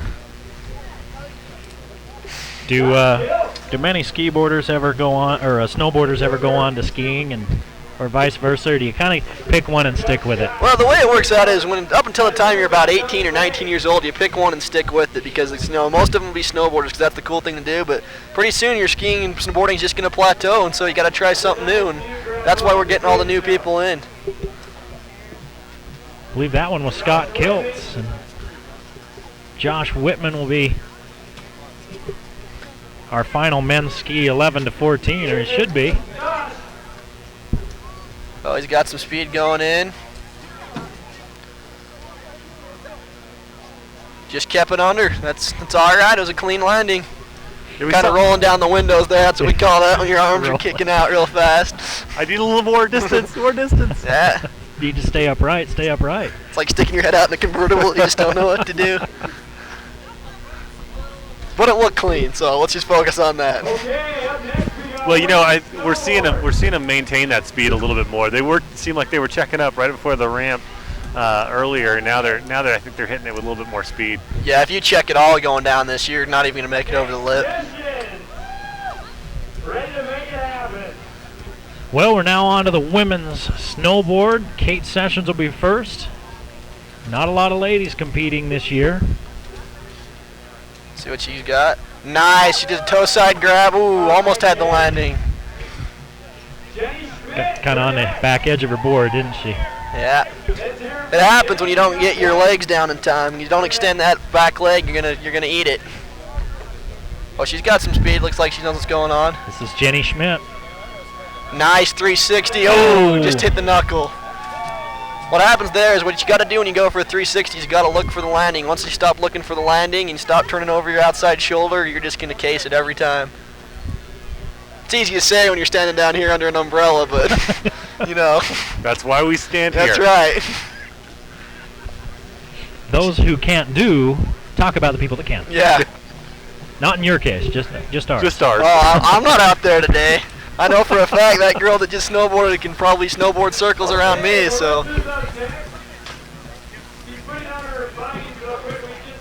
Looks like it's Melissa Bownen up next. And she's got some equipment issues Got up some there. Finding issues going on, it looks like. We're already getting a nice water fight outside the pond skim out here. Yeah. I'm sure that's going to make some parents happy when they get some crying kids when they're cold. It's not a good day unless you go home crying. I guess so. And the water is starting to fly a little bit. Oh, here we go. Here she comes. Oh, she's speed check. I don't know if she's going to have enough to get over the lip. Nope. Doesn't look like it. Oh, she's going to... No. And no. See, at that point, it's when you put your hands down and just call it, like a lip trick off a half pipe and, walk off with your head held high. Well, that's what we were talking. We just had been talking about that, checking up. Really not good today. Nope. Speed checking is not advisable. Alicia Dirksma coming down next. Oh, she's got the speed to go the distance. Now that's just called a straight air. She went off and extended her legs and just flexed as she came down. Looked real clean on the landing and was enough. Just enjoying the ride, huh? Yep. I think the simple tricks if you make them look that clean, maybe enough to get you to that next round. Yeah, you got to remember, next round you can go inverted, but you just got to get to the next round first. So don't get all your tricks out of the bag yet. Lindsay Lovell celebrating her birthday. Lindsay Lovell with a 180 off the lip. That was great.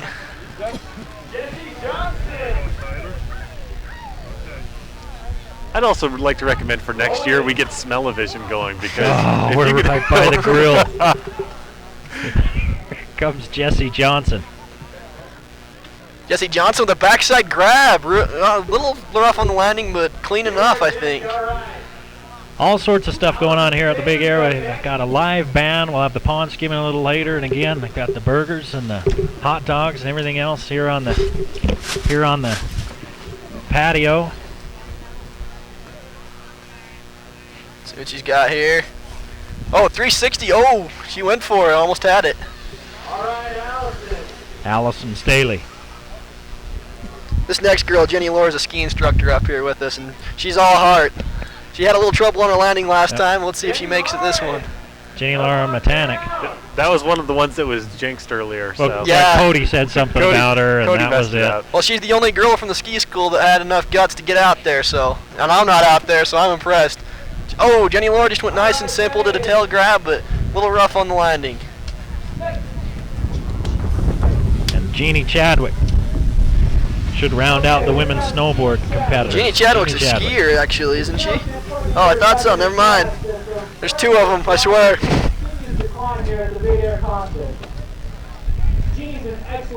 Here she comes, boy. She has She's got some speed. Nice big air. She wobbles it. She was moving coming down the hill. Yeah. Little fishtail at the end there. Women's ski coming up next. Doug Smith correctly predicting who will move on in this one because there are only two competitors. Yeah. And they take the top three. And Jackie McKay is an excellent skier. Her family works up here at the Beaver, and she occasionally helps us out when we're busy. And let's hope to see big things from her. There she is. I'm predicting a spread eagle. Let's see what she's got. Nope, just a straight air, clean. Oh, last time she did the same thing. She's sitting too back off her skis and she approaches that lip, and so as she goes off, it just throws her all the way in the back seat, and she can't stick the landing. I think she's got enough to make it to the next round. Yeah, I'm calling it. Oh, you're gonna jump in with him? Yeah, I think I'm gonna call it. I'm predicting at least second today in this tournament. He does that in our NCAA pools too. He waits till the final four, then fills out his bracket. Yeah. Josie Garlick. Nice. There we go. All right. Complete. We're gonna another for jump maintenance. Looks like we're taking a jump maintenance timeout. That would be good at this point. Get that landing all straightened out. And it seems that all the jumpers have a little bit of problem at the very top, the cruds there. So they're going to move into men's snowboard and men's skiing 15 to 18 after this. What we're going to do is we're going to step aside and take a quick break here on the Valley Channel. You're watching the Beaver Mountain Big Air Competition 2006 on the Valley Channel.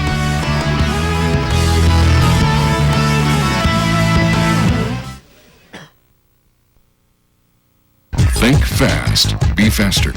Think stronger, be stronger. Welcome to the world of IHC Sports Medicine. Some say the will to win is not nearly as important as the will to prepare. Whether you're trying to shave time off your 100-meter dash or get back to your sport from an injury, Intermountain Healthcare's sports medicine program at Logan Regional Hospital will be there to help you prepare to win.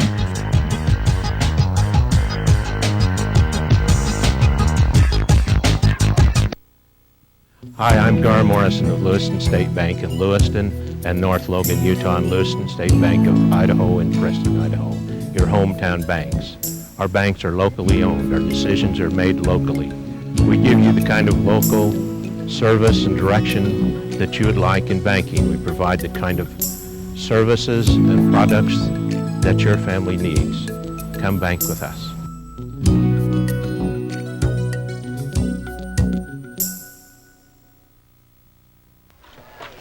Back at Beaver Mountain. It's the Big Air 2006 competition here on the final day of the season, the 2005-2006 season closing down here at Beaver Mountain April 1st, and boy, today it feels like mid-January on the Beav as it's been snowing hard all day long. Nick West along with Doug Smith. I'm Eric Olson. We're here covering all the jumps, all the thrills, all the spills, all the everything at Beaver Big Air 2006. Well, you know, we're seeing a lot of neat things, and as I watch and see all these kids running around, one of the things that impresses me most is the use of helmets. Seems to be really taking off a lot more. Safety's really become an issue for people. Good to see everybody's trying to be safe. You know, the Bear River Health Department, of course, plays a big role in that, along with the truth about tobacco. And you don't look as out of place either with your helmet on around all the people that have their helmet. Hey, you talked to some folks beforehand, and we've heard from some of those. I don't think we've heard from the folks at Al's yet. Nope, but I did get a chance to talk to them. Tim with Al's, good to see you out here. Good to see you. You're a huge supporter over there at Al's Sporting Goods for the Big Air competition. Definitely. I mean, this is something that we feel pretty strongly about. This is a good chance for us to say thanks for all of those that come in and, help Al's be a successful business and an awesome store. Well, do you see a lot of attention being given to the sport? Unfortunately, the last day of the season, but hopefully getting people ready for next year. Oh, yeah, totally. I mean, this is a good way to end the season. Everybody comes out. They're stoked. They've been practicing their tricks all season long. They can kind of show it off and kind of end the season with a bang and just get ready for next year. They may want to head right on over to Al's right after this. Oh, definitely. I mean, we've got everything, on closeout prices, just trying to get ready to end the season. Everything's 40 to 60% off, and we're just gearing up for a great summer season. Well, and mentioning that too, you've got all the products in for summer as well.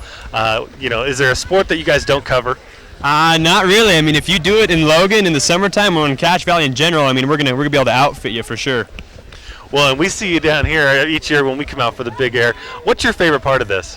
The thing that I like the most about it is just everybody coming together. I mean, this is everybody.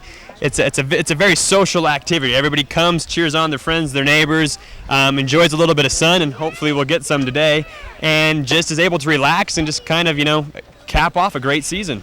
Well, it's a great chance for the skiers and snowboarders to come and share the love. You know what? The whole skier snowboarder difference that it's disappeared. I mean, it's people that have fun on snow, and it's just an enjoy. It's just people enjoying being in the mountains on the snow. And of course, Beaver Mountain, great place to come anytime for this. I don't think there's any other place in the country where you can raise a family skiing than at Beaver Mountain. I mean, from a price standpoint, from a service standpoint, I mean, we've all grown up here. We've all skied it from when we were younger, and it's just something that we all think is very special. Well, and hopefully they're getting all their outfitting needs met over there at Al's Sporting Goods. We take care of whoever we can. And you mentioned there's some deals to be had on closeouts. Oh, definitely. But everything in the ski and snowboard department is 40 to 60% off, so we're ready to roll. We got an awesome staff. We got the best brands, the best lines, and we're just ready to take care of all your needs. So not too early to start shopping for next year over at Al's. It's never too early to start shopping for next year. Great. Hey, thanks for talking with us. Thank you. That was Doug talking with the folks from Al's Sporting Goods before this got started. We're getting ready to move on into our men's skiing and snowboarding 15 to 18. And again, things kind of ratchet up from this point on out as we start getting into these older skiers and snowboarders, eh, Nick? This is one of my favorite categories, actually, because 15 to 18 is just the point where you're still under your parents' insurance policy, so you have no fear whatsoever, and you can just go for it. That's funny you say that, because we said the same thing earlier. Oh, well, I'm sorry. I guess I'm just repeating all your jokes, but it's true. I mean, ever since I got into college, I've had to really take a step back when it comes to the park, because that $1,000 deductible on my policy just keeps whispering every time I hear before I go too big. If somebody else says it, we know it's true, man. we know it's true. Well, you and Cody are taking the company line on that one, so they're ready to get started here with the next group. Matt Orr will be first up in that men's snowboarding 15 to 18, and there's a few competitors here. Oh, Matt's got a lot of speed going into it. Oh, he goes inverted. He's disqualified. It looked cool, but it's not the final round yet. Somebody needs to remind him that there's 2 preliminaries. That's just too bad. Yeah, it's kind of funny because, all the ski instructors that work here, we all talk really big, but nobody does any big tricks until we're out all together, because then if we get hurt, then it's under workman's comp. But, that's when all the tricks get practiced. All right. I'm just kidding, that was a total joke. If anybody from the workforce services is listening. I know what Matt Orr was doing. He had a tough one his first time. He figures he's not going to make it on to the next one. He might as well pull his trick here, right? Oh, there's another one. Invert. Jonathan Barker. They're going big now. And we have another disqualification. I don't know. Because the way everybody was landing, you still had a good chance if you just pulled a big 3 off this and landed it soft. Well, that's what I wonder. These guys all have skills, clearly. I mean, they're doing a great job. But why bother doing that? You know, just get to the next round. They're running themselves out of prizes. Yeah, it's true. This is Nate Kapner. Nate's got a lot of speed. Oh, Nate does a great 3. Oh, I just he landed it, but he did a great 360 with a tail grab. A little bit more rotation there, and that would have been pretty.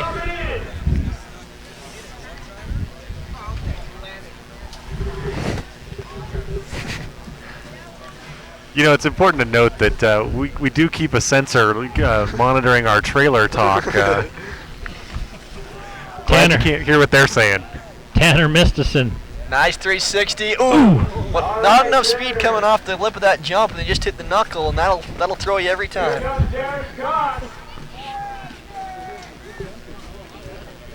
Darren's starting from pretty far up there. Yep. Derek Cox. Here he goes. Checking up a little. I don't think he's got. Oh, he built some up at the end. Nice. I like to call that a pom-pom. I don't know what it is, but you pump your legs a couple times and hope it looks cool. Here comes Hayden Peterson. Well, you saw him check up just a little bit before he got down there. You know, you don't think the jump looks too big, but I guarantee 99% of people get up there, they'd be checking up too. Caden Peterson up next. He's got a lot of speed. Nice, extends the back leg, sticks the landing, just nice and clean, might be enough. Cleanest landing so far. That fits sort of the big air theme, getting a lot of air on that. Come on, Paul. Paul Doucette. Next up.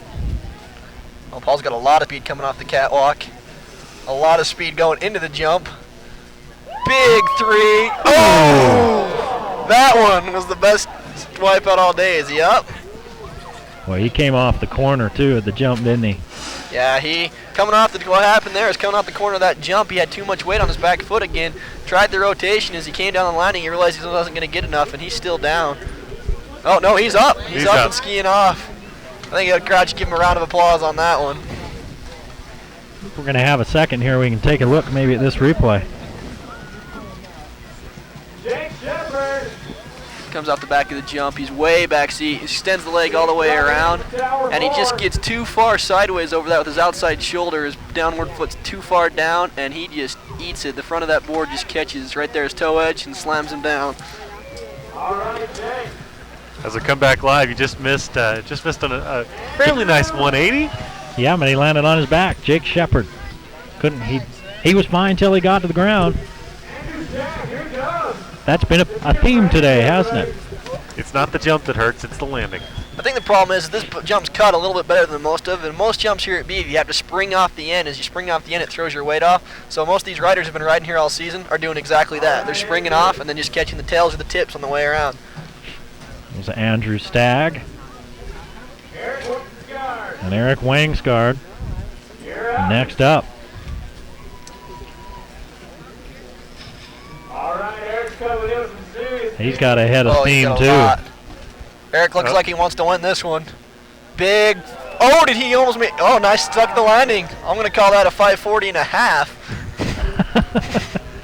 540 plus 180 equals 540 and a half and something or other. We'll give him the 720 benefit of the doubt there. Too cold to take the shoes off and count, so. 540 and a half with the oh no landing. Oh no. The revert off the end. Nice, big. Oh, 540 again. Wasn't able to land it. Yeah, that was Justin Buck and Justin Kohler coming down the hill behind him. Again, they're getting way up there to build up some speed. Oh, he's got a lot of speed. He's getting down on the board. Pops off, goes inverted stalefish, and lands right on his back. And good day. Thanks for playing, Justin. There goes a free ski pass. He got his money's worth. I think. I guess. But when you do that in these rounds, you don't even get the family home game. Nope. Take a look at what got him disqualified here. He just goes nice, and he extends all the way, but just got too much rotation off the lip and lands flat on his back. Kept looking for the tails when he should have stopped. Jackson Summers. Jackson's got a lot of speed. Oh, just a little check there. Nice 360 with a front side grab. A little rough on the landing. We've seen that so much. They come past that tree just burning, and then they check up. Well, that's because everybody likes to look cool for their friends, but once they can't see them, they throw the check in. Then they complain about the snow conditions. Yeah, I don't know what happened. This guy's not doing a speed check. Derek Miller. Big. Oh, almost a 1080 there. Big air, Derek. He had enough altitude to spin around all day. That's right. Anybody can, do a 360. That's the easy one. But after that, it's hard to keep rotating.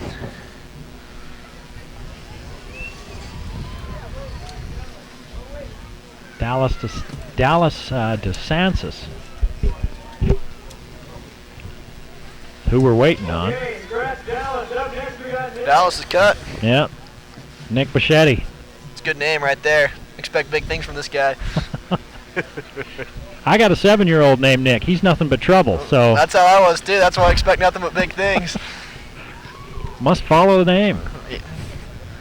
All you need to be a good snowboarder is a bad attitude. So. Is that it? Yeah. Should have named him Herb.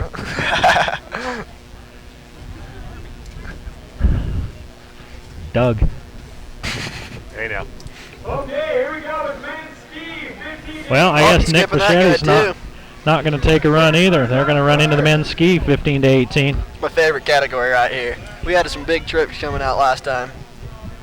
Chandler Coburn should be leading the way. Chandler's got a lot of speed. Oh. I think he went into it switch. He did. Came out of it. Nice. Switch means simply backwards. Going backwards, yep. Nice clean landing.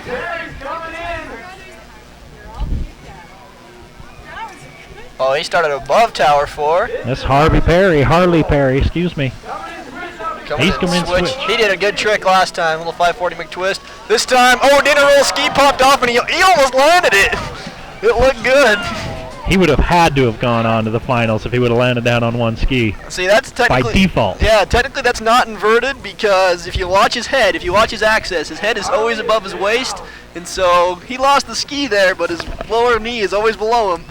That was a big thing Johnny Mosley did during the moguls in the Olympics. They said he couldn't go inverted, so he just kept rolling sideways. Finally, they just cut that rule. Goes to show you, if you keep doing it enough, somebody will cave.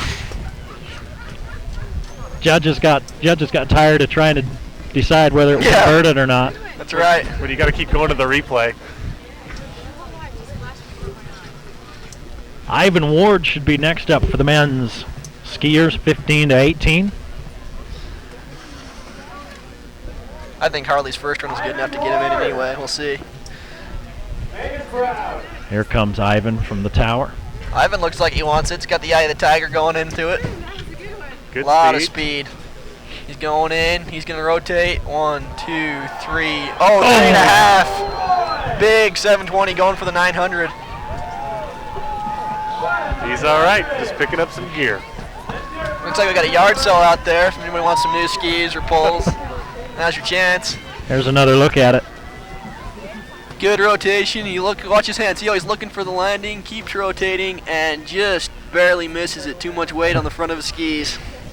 Again, if you've ever watched the ski jumping at the Olympics, you notice the little small pine branches or cones or stuff out there on the land, where they land. That's so folks can see where they're supposed to land, and the snow's covered that up here. There's Big some good jump speed. from Dallin 1. Oh, dinner roll again.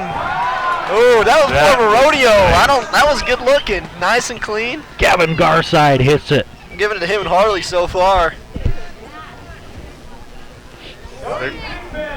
Let's go, Reeve. Just nice and clean rotation, and the 360 in there. Real pretty. Land switch and a 180. Yeah, that was good looking. Cody Thigpen had a pretty good run the first time. Let's see what he pulls now. Cody, big, real big. Oh, wow, right on his back. And that's a yard sale. Yeah. Couple Scott poles, a helmet, and some goggles. Oh, yeah, that's a yard sale plus a 911 call. Yep. Watch this He's up on his knees. What seems to happen is he just gets a little bit too counter-rotated there and just can't pull it back and lands flat on his back. Lose the pull, tails catch first. That's a slam.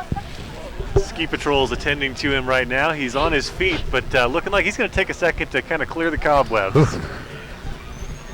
Well, we're going to go into that was the last of our men's 15 to 18 skiers. Now the next category, men's snowboard 19 and over. This by far the largest category. Excuse me.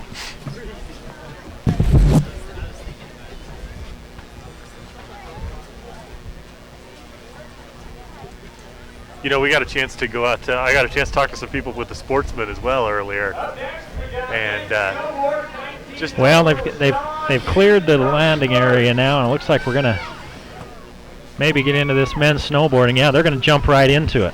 Good deal. Sean Peterson. Sean big 360, and then a little rough on the landing. Got some fans in the crowd, though. That's got to help with the judges. Oh, Chris Benson going to take a whack at this Chris one. has got a lot of speed going into it. Building the flex of his board. Goes off it, 3 and then some, lands sideways, but looks like he pulls it out. Not a clean landing, but still a landing. Now Oscar Marquina was talked up big by Cody in with his first one, and he didn't even get to the jump. Oh, let's talk Oscar for a second. This guy, he was a big letdown on the ski school over there because he's a total park rat. So if he doesn't even make it up the lip this time, he's not working here next year. Well, here comes Oscar. Oh, Oscar just cakes it off the catwalk. I don't know what's more embarrassing, landing on the end of the jump or landing before you even get there. Poor Oscar. Oscar from Venezuela actually came over here, and he's a pretty good skier. Yeah? Boarder. Yeah. You don't think of skiing when you think of Venezuela, No, do that's you? for sure. Venezuela to New Jersey to Beaver. That's the roundabout route. That's figure 8, as I like to call it.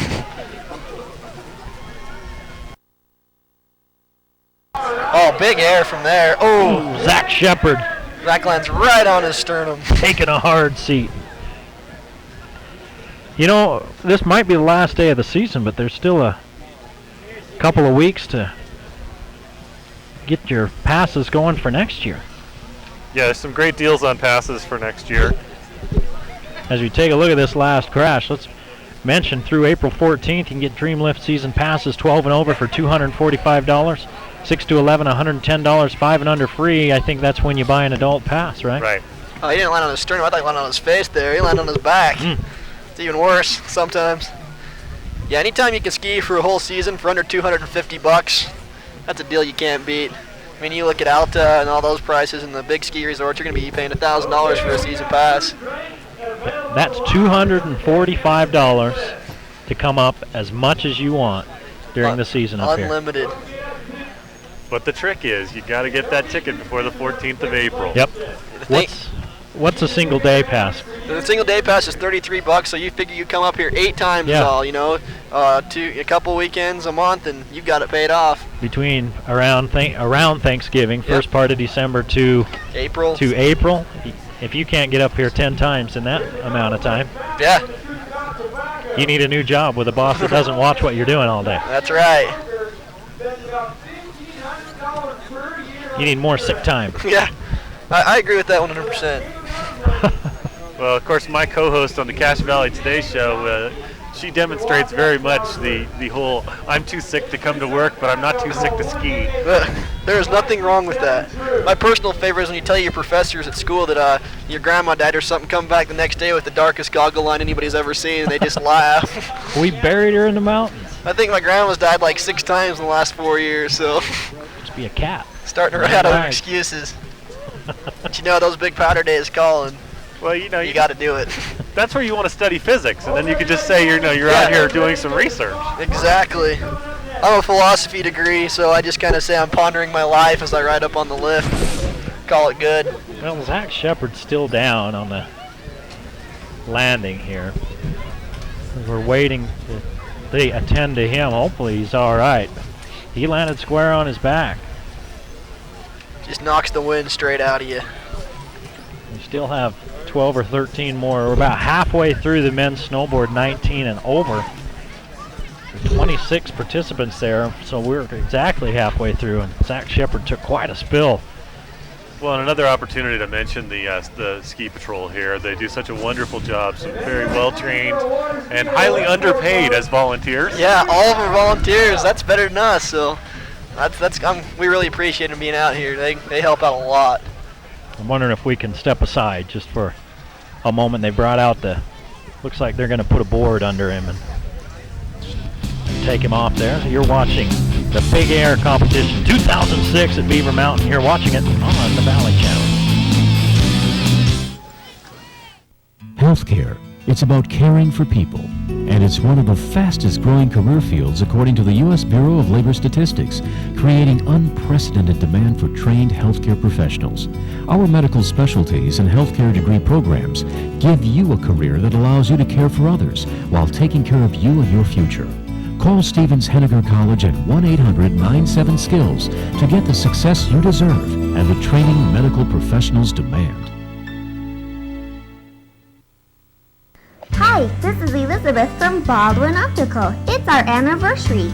We have been at 1097 North Main for one whole year. We would like to invite you to come and look at the latest styles of eyewear. For all your vision needs for eye exams, glasses, and contacts, come to Baldwin Optical at 1097 North Main. See ya!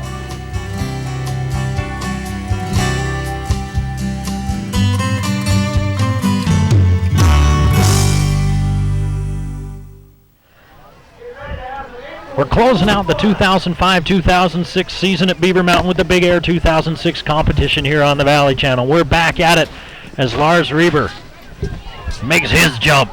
See him there in the background. I'm Eric Olson. I'm here with Doug Smith and Nick West as we bring you all the action from the slopes. And what was that, Nick? Just had a little tail grab in there, and it looked pretty clean, but had a little trouble on the landing again. This snow is throwing our competitors off today. Jeff Ebert. Jeff, big 360. Two hands on the line. It's called a pow there. And again, we're seeing the snow start to pick up a little bit. I wonder how it's going to play into the decisions they make as to what they do as they come down. Sure going to make it a lot slower. Now let's take a look at this landing here by Jeff Ebert. As he makes the rotation, you'll see that he backs out of his board catches first, and he plays both hands on the snow to keep himself up, and then just rides it out. I don't know if you can see there at the top, if we can get a shot right near the jump. Not.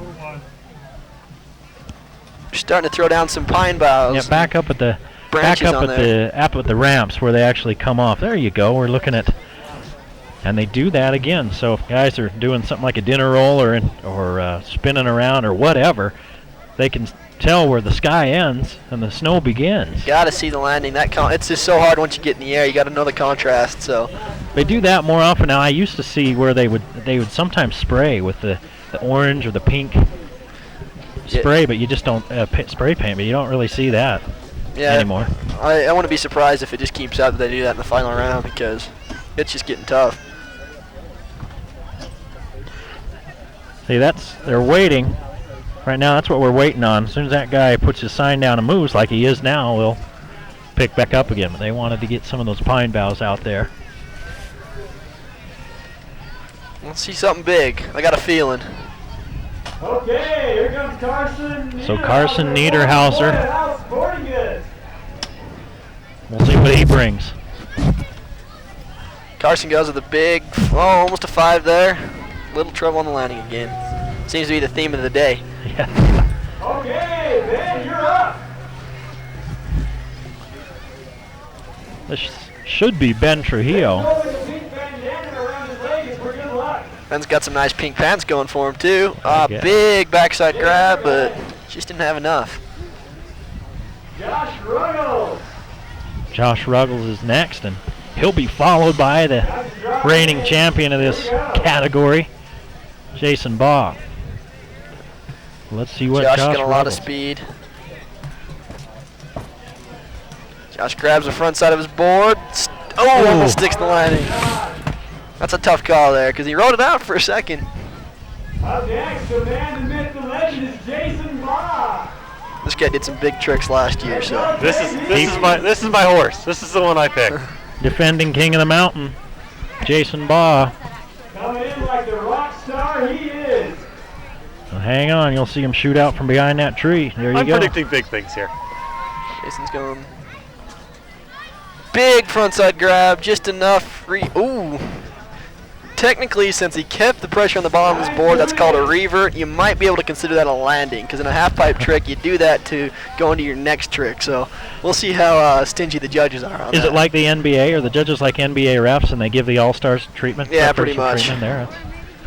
Because it's supposed to be said to land harder to land just on your tail than it is to land flat on your board. So we'll see. Ryan Cunin takes a little bit of a spill at the end there. Brian Stevenson. Now, who's doing the maintenance up there on the jump itself? You know what? All I know is it's not me, and I'm glad I'm under this umbrella. So. Well, they're working hard up there to make sure that the jump stays in great shape. There's Brian Stevenson. Oh, hard on his back. Hard. Most of the jumps we have here at Beaver are done by Matt Wheeler. He does a lot of good work, so that's probably who's up there watching over his stuff. That looks inverted. Yeah, he was inverted. His head was below the axis and just comes down flat on his back. The wind was knocked out of him on that one. Most common injury with that is the collarbone breaking, because as you rotate over, that's a lot of force to be thrown on that. So, hope he's okay. Well, 2 words you don't usually like to use in the same sentence. That's bone and breaking. Yeah. We're going to have another, looks like a little stoppage while they tend to him really quick. He's, see if we can get an idea. Still down. A little hard to see from our location, but can see the ski patrol moving that way. Hopefully we didn't jinx it, and his collarbone is fine. Yeah. 4 or 5 more competitors in the men's snowboard 19 and over before we hit to the men's ski 19 and over, and then the over 30. The over 30 category is also a real fun one to watch. Those guys are just unstoppable. I hope to be out there when I'm that old. Small category this year, only a couple guys. But representing us old folks really well. Yeah. I still expect to see you two go out there before the end of the show. So I signed him up for the pond skim. If you want to see somebody actually die on the slope, it looks like they've got him up and getting Brian Stevenson off the landing there. And our rental shop's got some great deals if you didn't, bring your gear. So just let me know. I don't know if they have my size in there. I'm sure they do. You'd be amazed what we see up here. So I wear size sissy. Size sissy, huh? With wuss boots. With wuss boots. Your length is I sissy. like that one. Can I use that one? Yeah, wuss boots is. Thank you. That's a Darren Hansen original. All right. Jeff, I'm sorry. Go ahead. No, go ahead. Jeff Prince should be next up. Here we go. Got to give Darren, the recognition, otherwise he'll be ticked. Yeah, Another that's true. ski instructor up here. I guess I'll have to ask him if I can use that. Here comes Jeff Prince.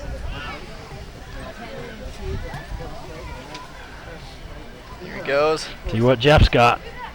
Jeff just going with a little backside grab, and once again, that time I don't think the landing not being visible was the problem. It was the fact I didn't have enough speed to clear the knuckle. Here we go, Jason. See what Jason Grootgut comes up with.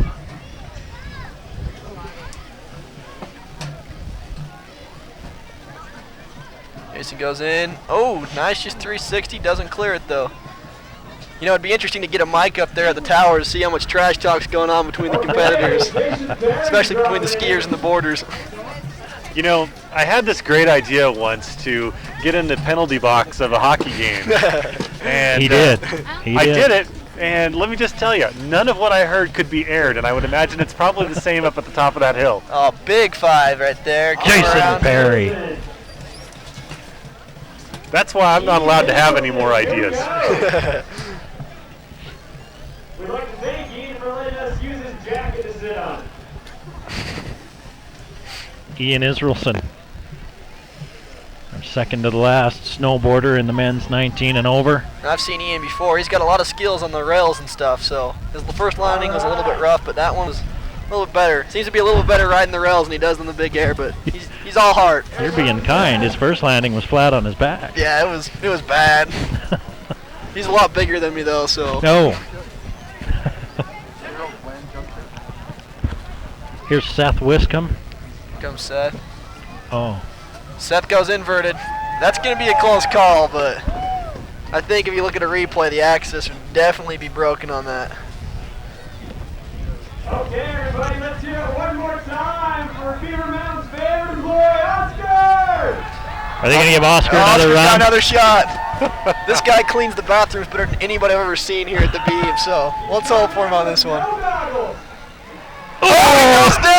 He flopped it again. Okay, I just want to say something right now. I told you in the beginning that Oscar's a park rat. What that means is all Oscar can do is the park. Once he gets anything technical out there, he goes down, so... I'm pretty sure that we don't let him instruct that much. This is not a reflection of the employees here at Beaver Mountain, so... He's giving it a try, though. Yeah, he's giving it a try.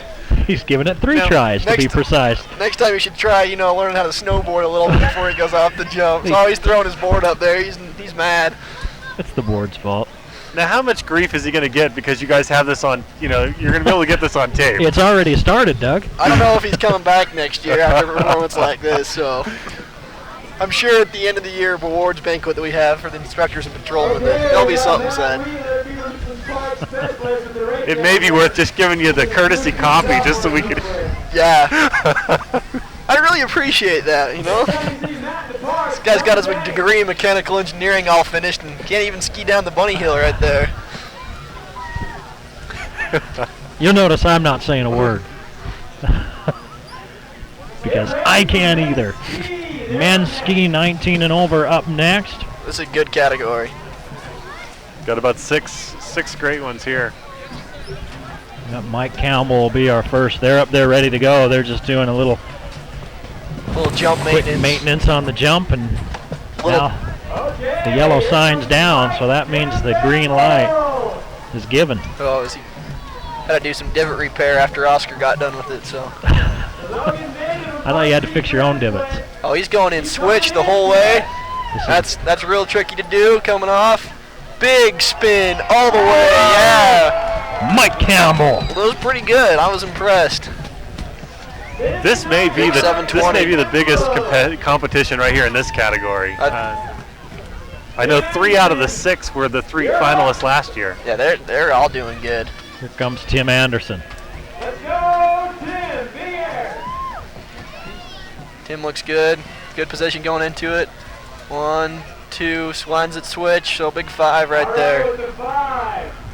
Nice clean landing. That's all it's going to take. Tyler Hoth. Now this kid's a trooper. He didn't land his first jump, but I grew up next to him. He's a lifty that works here, so let's see if somebody from Beaver Mountain can, do us proud, but we'll hope. Goes into it. Oh, he does a dinner roll all the way. There's a yard sale. Pulls and everything going for sale. He got snow. He's up, takes the bow. He got snow for dinner after the dinner roll, man. That's mouthful. This is called a corkscrew 720. What he's trying to do is get all the way around twice as well as cork his body in a counter rotation movement, but you see right about there his face meets the snow, and if he was pretty before, he ain't gonna be pretty now, so. It's not supposed to do that, is it? No. It was cool though. We'll give him props. Maybe next year. Well, he got up and took a bow. Matt Weiser now coming down the hill. This guy's also a character. He looks like he wants it though. I see him in the park all the time. Coming through. Big iron cross 5. Oh man. Looked like he had it for a minute. He did. Iron cross 5 right there, but problem was he came off the jump. He stuck his bum out too far and just had a little too much weight in the back seat. You can see it come through. He looks for the landing just fine over his outside shoulder. Let's go of the skis, still looking for the landing, and just too much weight in the back. There's Cody John. Big old spread eagle from Cody John.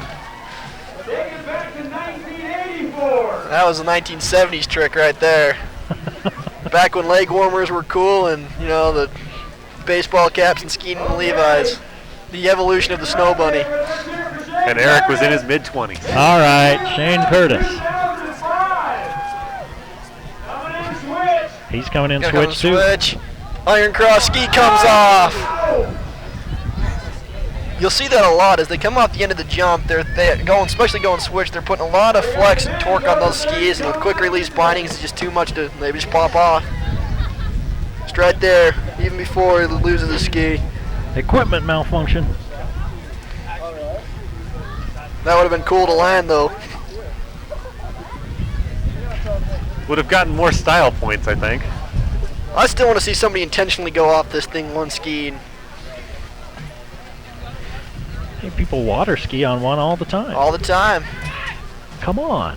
And this is, water, just cold. That's some true wisdom right there. Yeah, You can take that to the bank. This is what 35 years on this earth has taught me. Still haven't figured that part out yet. All this is water but cold. Okay, we're ready to roll. Men's over 30. Here comes Daryl Glenn, crowd favorite. This guy's my hero. Him and his brother up here every day just skiing the Harries, and they throw some cool tricks. Double back scratcher Daffy, and he sticks the landing. No, that's so cool. You guys would come up here any week, any Tuesday or Thursday, and see these two, him and his brother, just ski right down the lip pool as fast as they can and throw off some amazing old school tricks. Here we go again. Watch this. Boom, he gets him back once, all the way extended forward, and goes for it again. Howard Danes is coming down right behind him. Howard, little grab with a spread eagle, clean landing. Well, that does it for our preliminary rounds.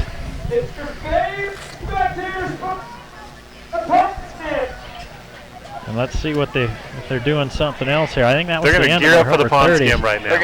We'll rebuild the jump and hit the pond skim. Yeah, that's what they'll do. So It's about to get wet and wild right near us. I guarantee you we're going to get wet, fellas. We are in the splash zone. You're watching Big Air 2006 from Beaver Mountain on the Valley Channel. Hi, this is Roger from Industrial Tool and Supply. I'd like to tell you about Makita right here. We're a full-line Makita distributor right here. We also are an authorized service center for Makita power tools. We don't only carry the little stuff, we carry the big stuff. We make sure all your warranties are filled out right here at the counter here, and we also warranty what we sell here. We have a Makita warranty center here. We service what we sell right here. We're right across the street from McDonald's. Come and see us real soon.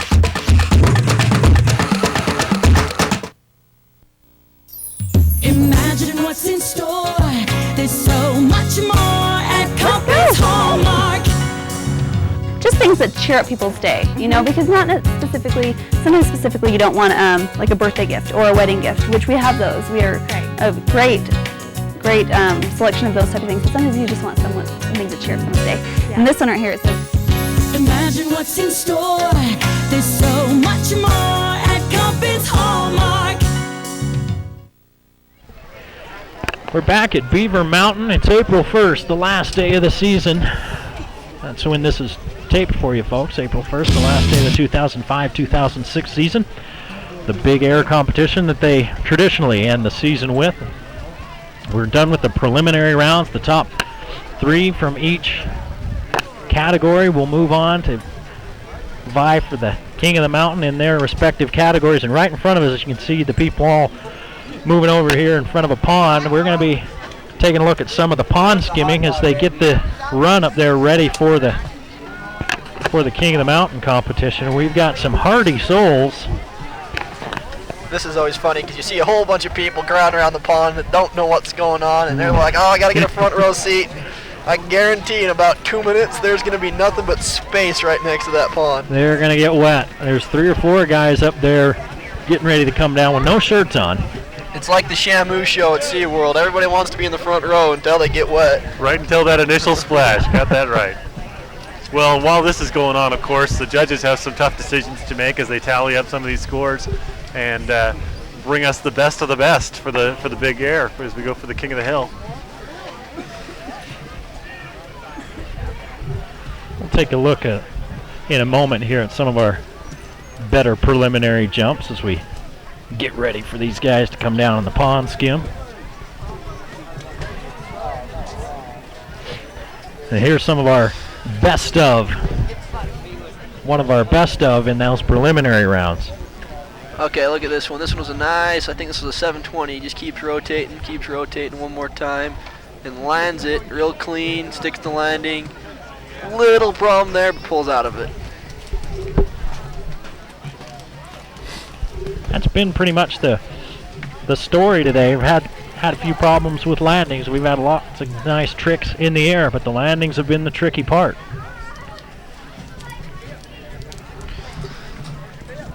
Oh, this was a nice dinner roll right here that almost made it all the way around. This is Tyler Hoth. He plants it right on his face. Corkscrew 720 that just didn't have enough rotation. Alright, who's ready to see some?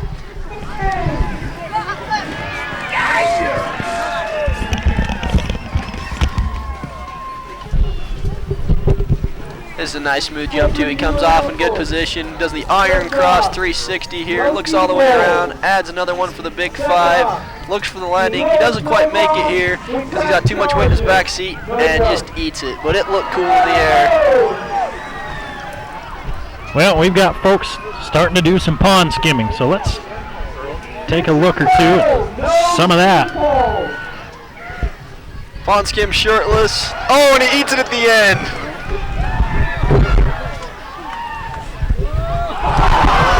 Oh, first dive in the pool. I don't know what it is, but he looks cold. He's going swimming. This pond skim thing typically goes about 20 minutes. We might want to bail out on that. Okay, just wanted to let you know. That's nuts, Nick. This pond skimming, these guys are crazy. That's absolutely nuts. Last year it was a little out of control. People just went for it. Here comes a skier. He better do something cool. Throws his poles out, just makes it the whole way, hits the lift and comes through barely. I don't know why anybody would possess somebody to want to try this. Full gear snowboarder, makes it all the way through, gets the crowd soaked. Yeah, that's what you're talking about. Everybody looking for that front row seat. Yeah, there's going to be some spectator seating open up real quick. Go switch and he just hits the lip. That can't feel good. He does not look like a happy camper. He's stuck in the ski. He's stuck in the water.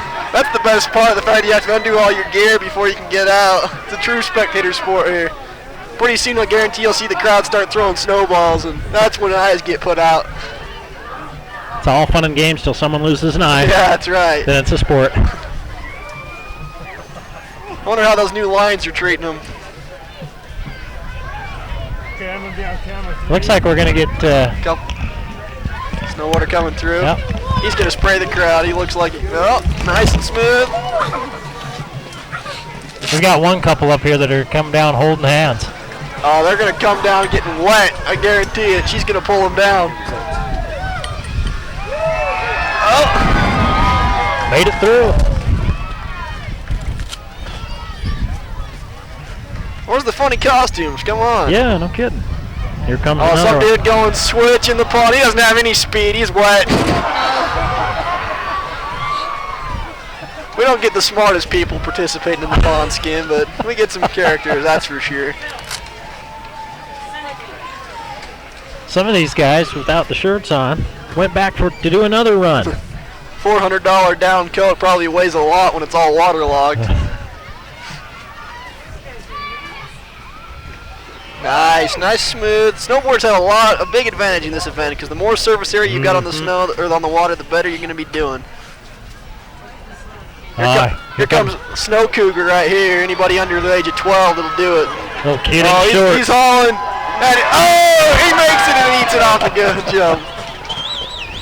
There's a big difference from getting your feet wet to getting all of you wet. That's for sure. I think he'd take that any day. Here comes a girl. Not too shabby. And she makes it. Nice.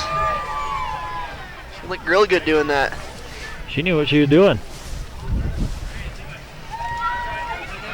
Skim. Boom. Oh, eats it right on his face. That's the best part. This guy's Darren. He's a ski instructor. He's made it like the last 5 years in a row.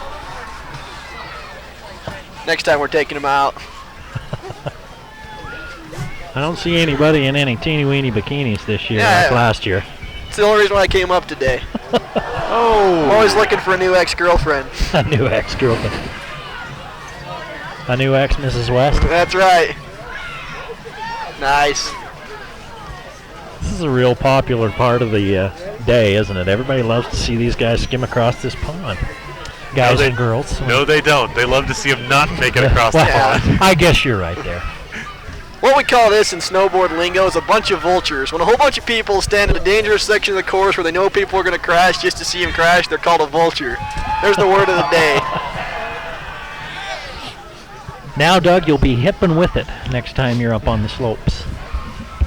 You mean I wasn't before? Oh, you're doing great, you know, but just a couple terms here and there do you wonders. Then, oh, this guy does a 180 out of it. Here comes another girl. Oh, this is Marie. Oh! And she's wet. Didn't make it. That's okay. So close. Oh, here comes another shirtless guy on skis this time. Got some hair going with him. Ooh, that's got to be cold. He's got his mullet going. Man, the mullet be with you. Eric, you had yours till what, last there we year? Go. I cut it yesterday. Ain't nothing wrong with a mullet. Business in front, party in the back. That's right. Oh, he gets the crowd on that one. Nice. Everybody's ticked. They're all crying. Oh, ooh, that's gotta hurt. He just flat landed on his face. He did a full somersault. Here comes Chad Rollins. Chad Rollins, another instructor here at the Beav, also decides to do a cartwheel off the end. Oh, nice. That was a good clean run. That was. Wuss. Here comes our pink pants. On skis, look pretty clean. Here comes our fellows that go shirtless again. Another shirtless wonder. Oh, and he just about ate it before he even got there.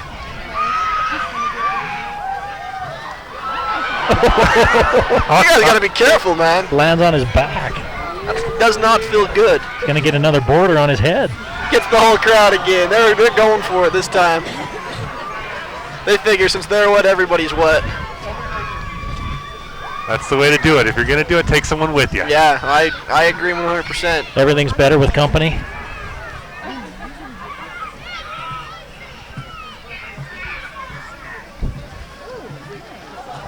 Well, we're having a whole lot of fun here at Beaver Mountain, and we're in between the King of the Hill competition on the Big Air here and the preliminaries as we're watching some of the... Oh, Ian just totally, this guy was a good snowboarder, but he just ate it hardcore. He can't even get out going shirtless. Watching some of these folks doing the pond skimming, and we're going to step aside, and when we come back, we're going to take a look at the King of the Hill competition and see just who gets the biggest air here at Beaver. Big Air 2006. You're watching it on the Valley Channel. The answer to burning calories 3 times faster and toning muscle is incline. And you can only get the incline you need to slim down and tone up your entire body on the new Nordic Track Incline Trainer. It takes fitness in a new direction by using incline to maximize your workout time. It's the secret to getting results like these. I've lost 15 pounds. I've lost 17 pounds. I've lost 80 pounds. I'm living proof that incline training works. You can burn 3 times the calories walking at a 25% incline for 20 minutes than you would on level ground. Its adjustable resistance cardio cables with soft grips are virtually indestructible and have up to 8 different resistance levels. Use the lower resistance to ramp up your cardio and use the higher resistance to sculpt your shoulders, arms, back, and abs. With the Incline Trainer, you get a true upper body workout. Only the Incline Trainer gives you the rapid response of 1-step incline, 1-step speed control. Only the Incline Trainer gives you 2 built-in cooling fans, 10 pre-programmed fat-burning and muscle-toning workouts, and an incredibly efficient space-saver design.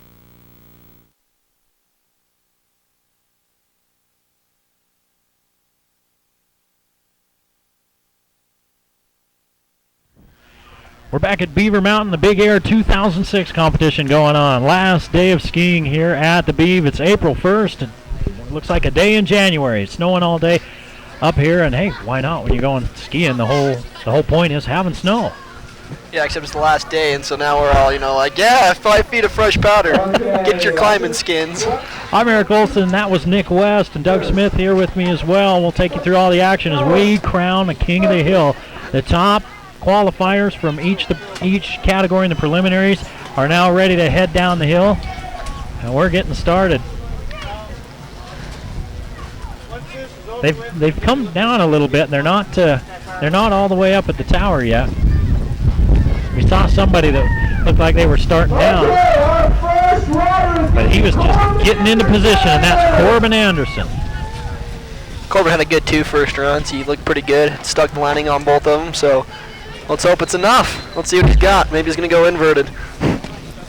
They can do anything they want now, right, Nick? Yeah, there is no rules in the final round. If you can get to this point, you can go inverted, you can go outverted. I don't know what you can do, but you can do it.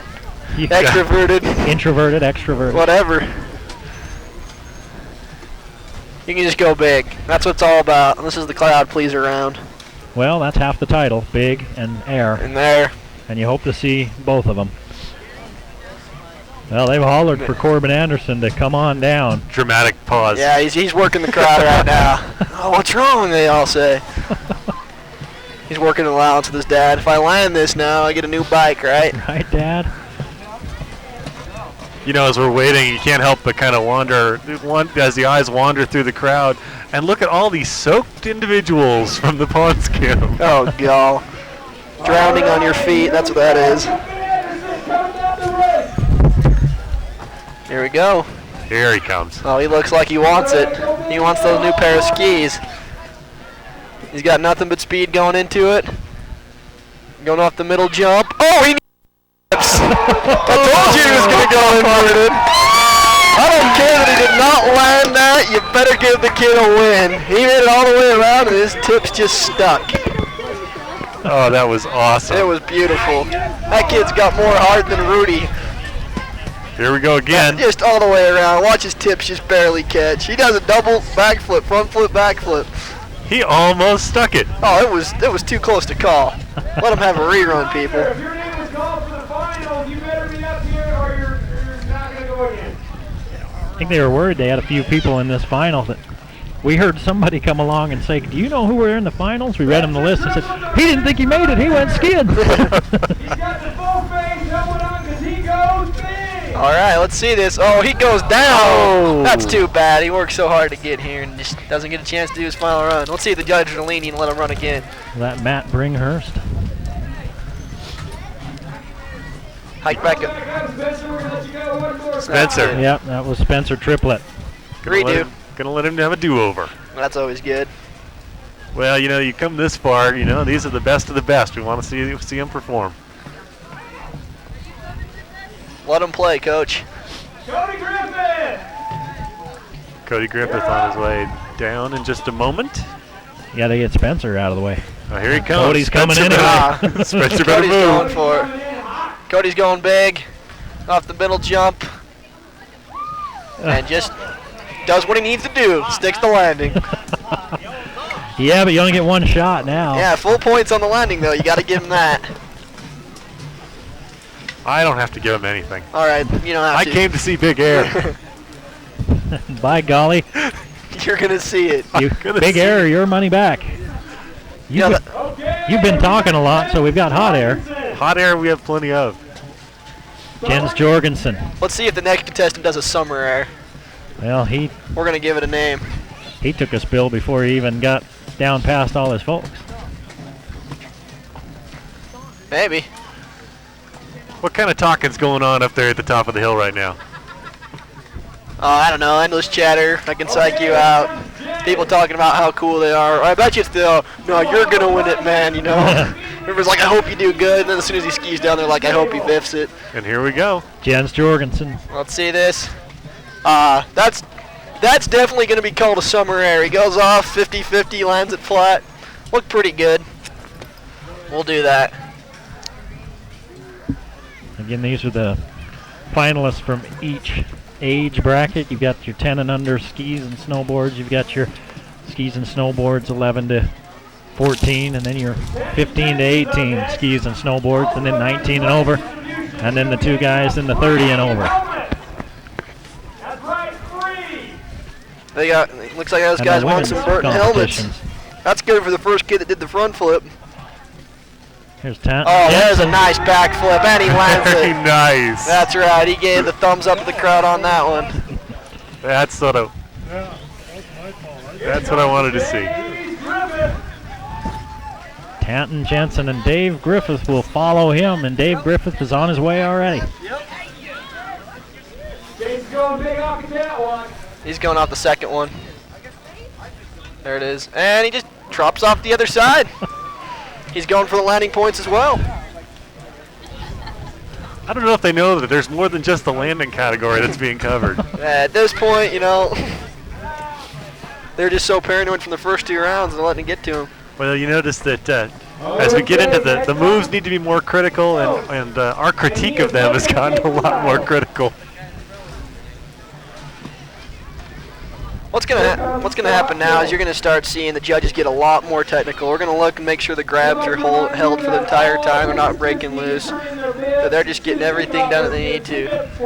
This skier's hauling. This is Scott Kiltz. He's going off the big one. And there it is. He just does a little tail grab there and sticks the landing.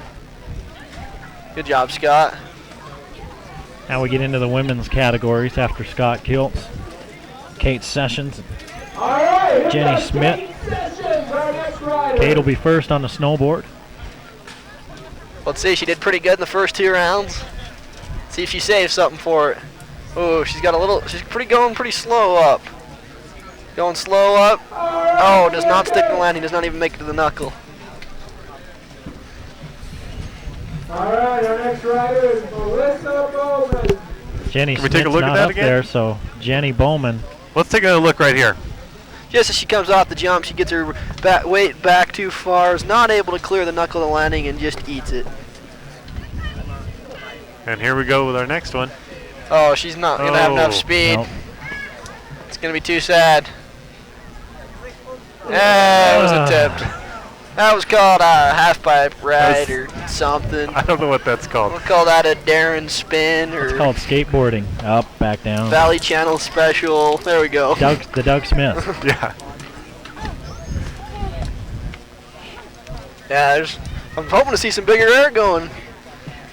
Well, It'll get better. We get into the men's over 19, the snowboarders and the skiers.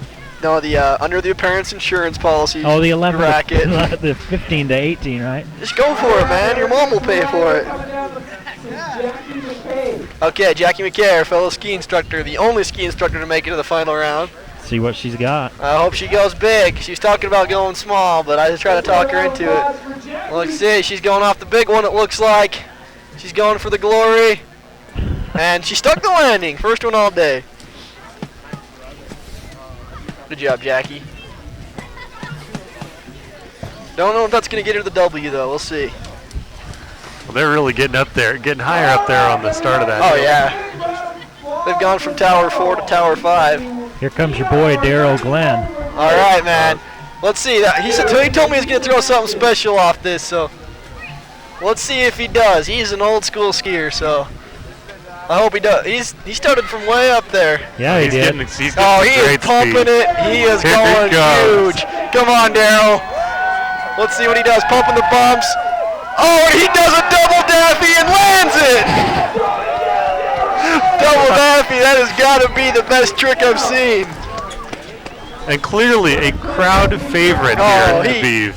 Daryl Glenn. Let's see this in the replay. This is put in the air in big 1970s. He kicks 1 foot forward, switches the feet in air, gets full extension on both of his legs, looks for the landing. He's rolling down the windows with his arms and just sticks it nice and soft. Look at that.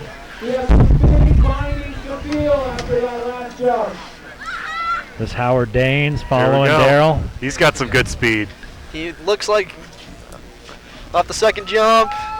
Tries to follow in Daryl's footsteps, but just did not have the showmanship of Daryl. But it looked good. He landed it. Justin Buck is our next rider.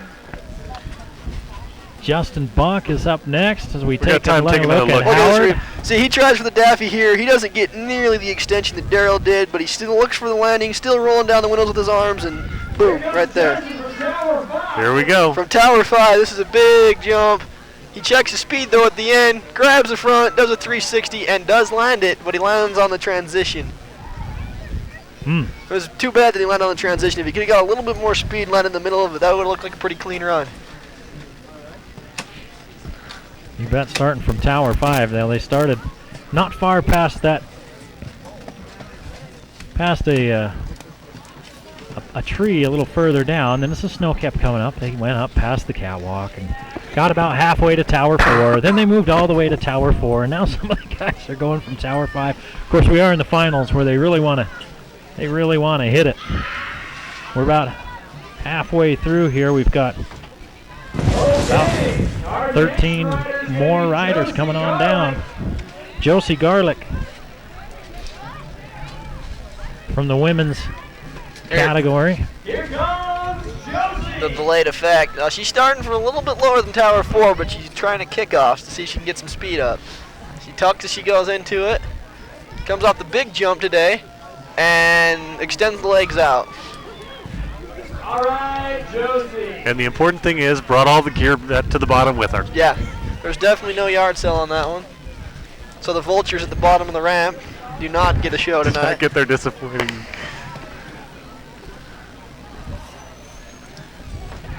Just a reminder, we got Big Air t-shirts for sale in the ski shop for $8.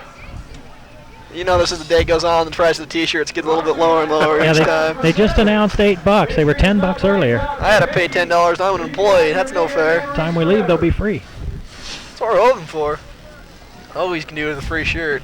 Yep, we still have Derek Miller, Nick Bichetti, Gavin Garside, Ivan Ward, Harley Perry, Zach Shepard, Mo Collett, Brian Stevenson, Mike Campbell, Tim Anderson, and Shane Curtis to go. I want to see big things from Harley when he gets going. He's a young competitor. He looked pretty good. There we go. They were giving this young man that had the problem before another chance. All right, let's see what he's got. He's gonna make it up. He wants it. Oh, he goes reverse down the back of the jump. That's pretty cool. He went to the poles to try to get up over. We'll give him credit. Give him a round of applause for trying. He's out there. That was Spencer Triplett. Well, he's taking it further than I ever would have been able to. That's so, right. You know. Yeah, me too, and I work here. Well, again, this is a great event every year, and there's always seems to be a little new twist added too to make it just a little better. Yeah, we're just getting better and better recognition, getting some people from out of state and stuff, so it's looking good. Derek Miller is our next rider. All right, let's see what Derek's got here. I'm gonna need some air on this one. Let's go big this time, bud. Here he goes. He started out from Tower 5. He is going big. He has got more and more speed as he's going down, but he's losing it fast. He's got to tuck that through the bump. And a 360, not what you want to see in the finals. I'd like to see him go a little bit bigger next time, but That was Derek Miller.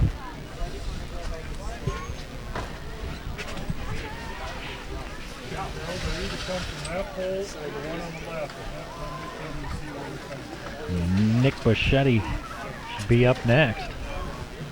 They're still climbing. Stopping to smoke. Maybe today's the day to stop. Stop on it. Seeing all kinds of stuff. The crowd really still sticking around to see what's going on as we get to the best of the best here. And they want to see who's going to win the eternal glory of being the 8th annual Big Air champion. This is Gavin Garside coming down next. Sorry, Nick. Oh, no, it's no problem. Looks like the double Daffies is the best thing we've seen so far, so. Daryl knows what he's doing. He's bringing some speed, though, Gavin. Gavin's got it. Let's see, he goes out the middle jump, and he does a dinner roll and lands it one-footed. Very nice. I don't know if it was intentional 1 foot, but I'm going to say it was, and that was some big air. Watch this through the replay, how nice it looks. He comes off the jump, he rotates completely around, and then as he comes around, he looks for the landing. You can see his head down looking for the landing, nice and smooth. Absorbs with his knee and lets his other leg come up so he can stick the landing. Nice and smooth. Very nice. He started up there past Tower 4 as well.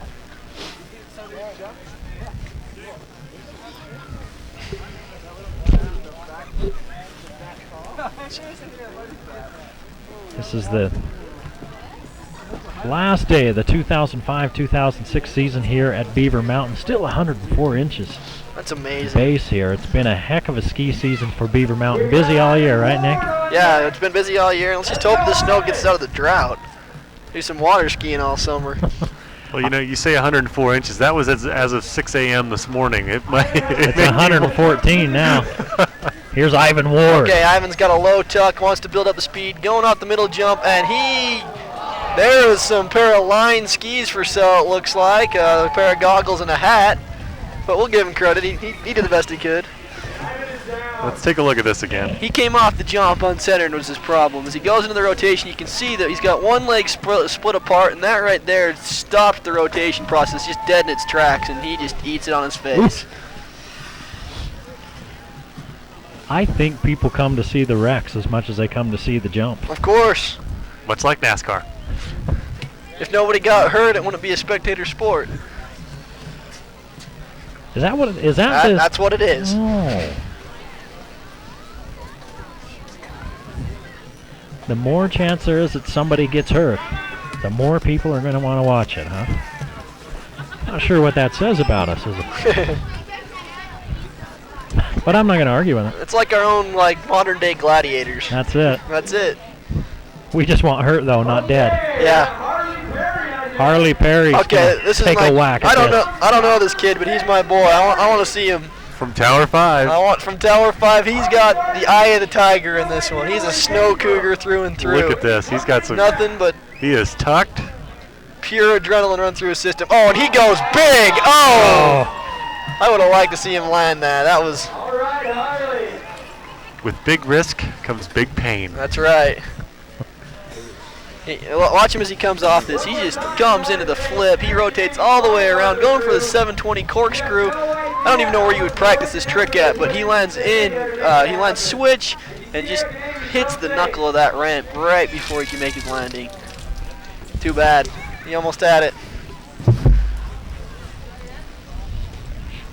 Now Zach Shepard made the finals, and he took a nasty spill in his second run, and he should be up next.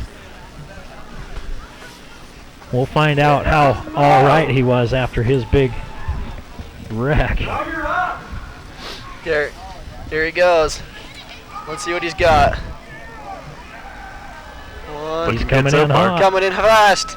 Going big air. He's going to run halfway down the transition, and just catches the hillside edge, and it slaps him down. Now, what do you call that move at the end where he starts the tumbling routine? I call that falling with style. It's like the floor exercise. That's right. Here we go. We're getting a little. As he comes through it, you can see as he comes down, he lands it all right. But what happens is he's just a little bit forward. He comes around just fine, but then watch his hill edge catch. Boom, right there. Just slams him down. That's called a hillside slam right there. Next we have a real treat. We got Mike Big Air Campbell. Mike Campbell. Mike Big Air Campbell, what they say. Let's see if he lives up to it. He's not starting from very high up, but he might pump the bumps enough to get some torsional flux in his skis to pop them. He's going switch. And he goes corkscrew 720. Oh, does not land it. I'm still telling you, the double Daffies is winning in my book. I think you're probably right. Watch him as he comes off this jump. He just has a little bit too much rotation going through it, and he does not look for the landing. We can't emphasize how important that is. Comes all the way around. Right here, you can see his tails catch. Boom. And he's down. Got to get your feet back under you. Tim Anderson's going to come from beyond Tower 4. As we start winding down, only a few competitors left. Let's see what he's got. Oh, he went real big. Stayed up. He stayed up. We'll give him that. We're down to about the final 4. This guy he just throws a nice little 360 off of here. As you see him come off, he gets the full rotation, legs spread slightly apart. You'd like to see those more together. He looks for the landing, though. That's the most important thing. His one leg gets down a little bit before him. He had too much weight on that outside leg as he came off the jump. Here's our last rider, they say.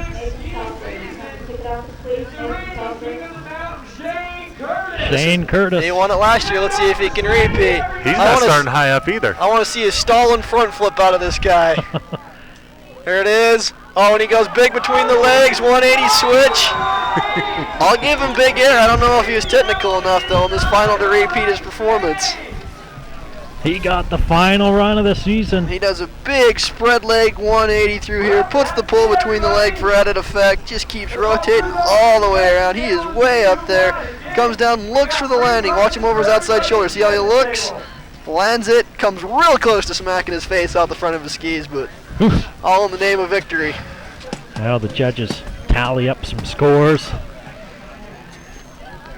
What a way to end the season, huh? Yeah, it was a good couple of showings there. Although you're not going to convince these people that the season's over, not with all the snow that's here. Oh no, it's not over. I'll see you guys all up hiking here with snowmobiles and everything else. Yeah, I'm giving it to the double daffies though. That's it, huh? Daryl's your man? Daryl's my man. I've been saying that all season though. It's amazing to watch him ski down the face in Harry's Hollow. He's got nothing but energy going through him. He showed me a little bit earlier today. It's quite amazing. On the front of his boots, he's got really bad shin splints. So he took a piece of PVC pipe and stuffed it down the front of his boots so it holds him against the back. I didn't believe him until he showed me. And he's like, "Yeah, I've been hitting the front of my boots, so I needed to get them stiffer." And he sure as heck does. Now, if you take a look in the corner on the right-hand side of your screen right now, what you're seeing is some judges throwing out some stuff to some of the faithful who have been out here. Free stuff. Everybody loves giving out free stuff. About 30 minutes. Well, before the finals, we saw some pond skim action going on, and this is nuts. Okay. Oh, this is crazy. I was Darren, our local ski instructor, going through there. See those guys with no shirts? Yeah, they're getting ready to go across that pond. It's full of floating ice, snow, and everything else. Those two went through it actually holding hands. It was kind of fun to watch. Now you got down there pretty close to the action. I saw you over there. Oh yeah. The funniest thing I told you guys earlier is we got down there and there was a mom yelling at her kid for being next to the water and getting all wet. As soon as she started yelling at the kid, big old skier came through and just washed her with a huge wave of water. Needless to say, she was not happy. He was not happy at all. Yeah, I don't think we're going to come back until we start this final. No, we're got X amount of tape. Waiting on some final judges' tallies. Well, I think everybody here did a fantastic job, and really, the fun thing about it is that everybody walks away a winner. When you have something like this, you know, really bound it was just a good season all in all. It's good that you can come up here and like no other resort do you get the hometown feeling like you do at this one. Everybody you see around knows everybody, and just a good thing that we can do this up here. Best resort around, in my opinion. A lot of regulars, but a lot of people coming from a long way away, too, to ski Beaver. Oh, yeah. I mean, just being an instructor, I've taught a guy from Ireland this year. We taught a guy from Japan. I mean, we're getting people from all around the world just come up here. And, $33 and you get to ski all day. You're not going to get anywhere cheaper than that. So how did somebody from Japan or Ireland hear about Beaver Mountain? Well, they came to ski Utah and they looked at all the resorts and they just started skiing all of them. And we got a lot of compliments. They said nobody makes them feel more welcome than we do here at the Beaver. And so that's a good feeling. We don't have the biggest lifts or the fastest gondolas, but we got some good snow out there. Well, and again, you talk about it as it gets corporate with a lot of places. That touch of home that the Seeholzers bring to this is just it's not like anything else you'll ever find. That's totally true. I mean, I don't know where else you can come up here and work, and the owners of the resort know your name. And Marge and Ted are here every day working hard, and they're here at 5 o'clock in the morning it seems, and that's just something to see. We're going to take a quick break while they tally things up here, and we'll come back and let you know who the kings and queens of the hill are here at the Beaver Mountain Big Air Competition 2006. You're watching on the Valley Channel.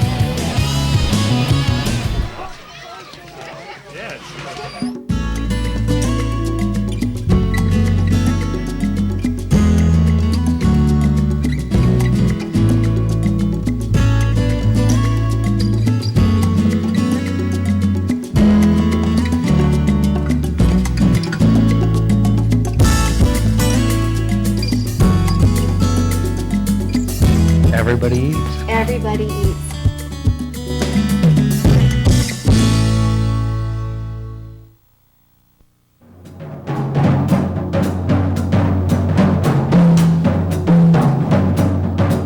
We're all interested in the same thing. We've got good friendships. This common bond, which is music, we probably wouldn't even know each other otherwise, so it's cool.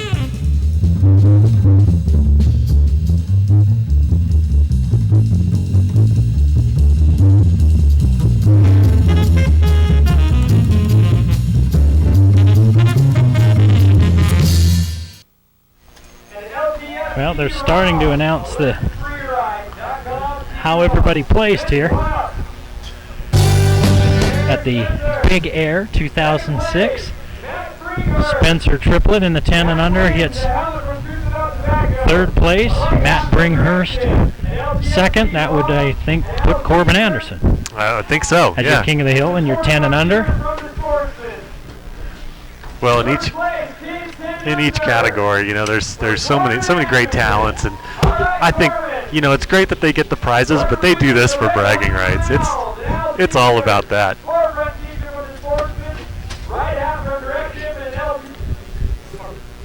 All sorts of great prizes for. As that continues, maybe we can take a look at some of the things that we've seen today. A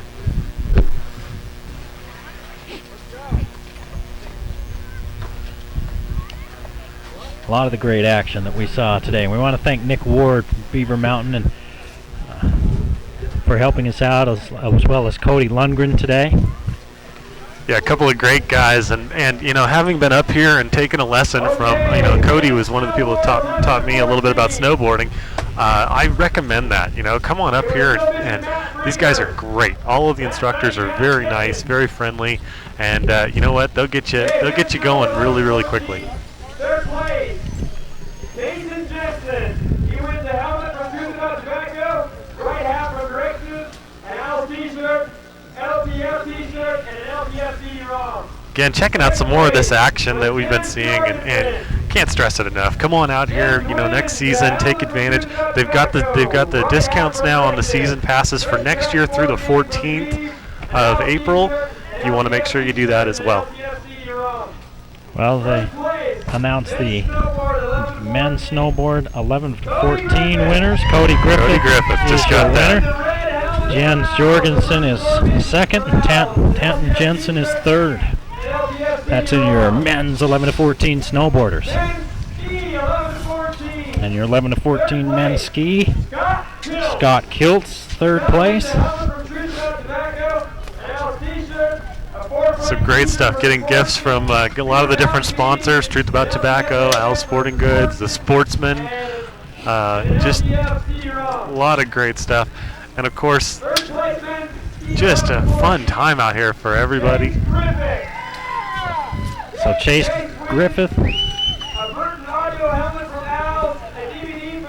also in that ski 11 to 14.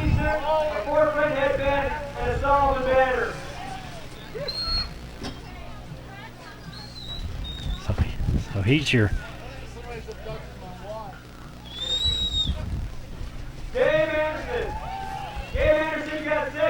Again, we're just kind of sitting back, listening to as these guys get their awards. And Gabe Anderson was second, which would mean Chase Griffith would be your. Well, that was. Going to be announcing women's. They jumped straight to women's snowboard. Well, they haven't learned to do this for TV yet. We're still educating them on that, but you know what? It's a great event. Lindsay Lovell in third place in the women's snowboard. Okay, third place for women's snowboard, Lindsay Lovell.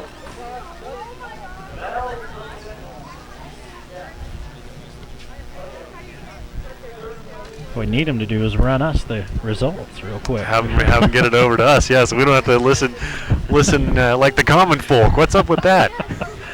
Come on, we get to park up front. Why can't? What more perks do you want, Doug? Well, you get into everything free, and you get to park up front. What more do you want? I'd like to get some of that free food. It's we've been smelling that all day. Of course, they have great food up here at Beaver Mountain. Second place is Allison Staley. Allison Staley took second. Got the swag bags being handed out. Beaver Mountain beanie and an LTF t-shirt.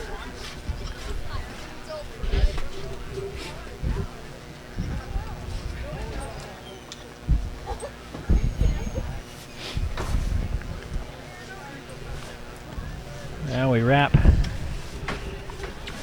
the 2005-2006 season up here with the Big Air as they tally all of these to get your Kings of the Hill. And Second place, Well, we're seeing people. You know what? I think a lot of people have gone ahead and headed back up the slopes for the last opportunity. The lifts are looking pretty full. What a great way to end it all. You know, to get up there, take advantage of this. Digital optic goggles and case from Beaver Mountain. L T-shirt.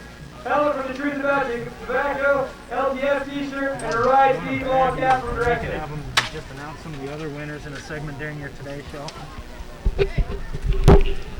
Well, it's been a great day up here at Beaver Mountain. We're gonna take off. We'll get you the official results on our Cache Valley Today Show later. We've seen who some of the younger winners are, and we appreciate you joining us for the Cache Valley, the Big Air 2006 at Beaver Mountain on the Valley Channel, which was brought to you by Stevens Henniger. Succeed faster, get your degree in less time at Stevens Henniger. Ashley Furniture, quality furniture at affordable prices. S.E. Needham Jewelers, middle of the block, sign of the clock. USU Community Credit Union, doing more for you and the community. U&I Furniture, it's always a better buy at U&I. Ogden's Carpet Outlet, doing more for your floor.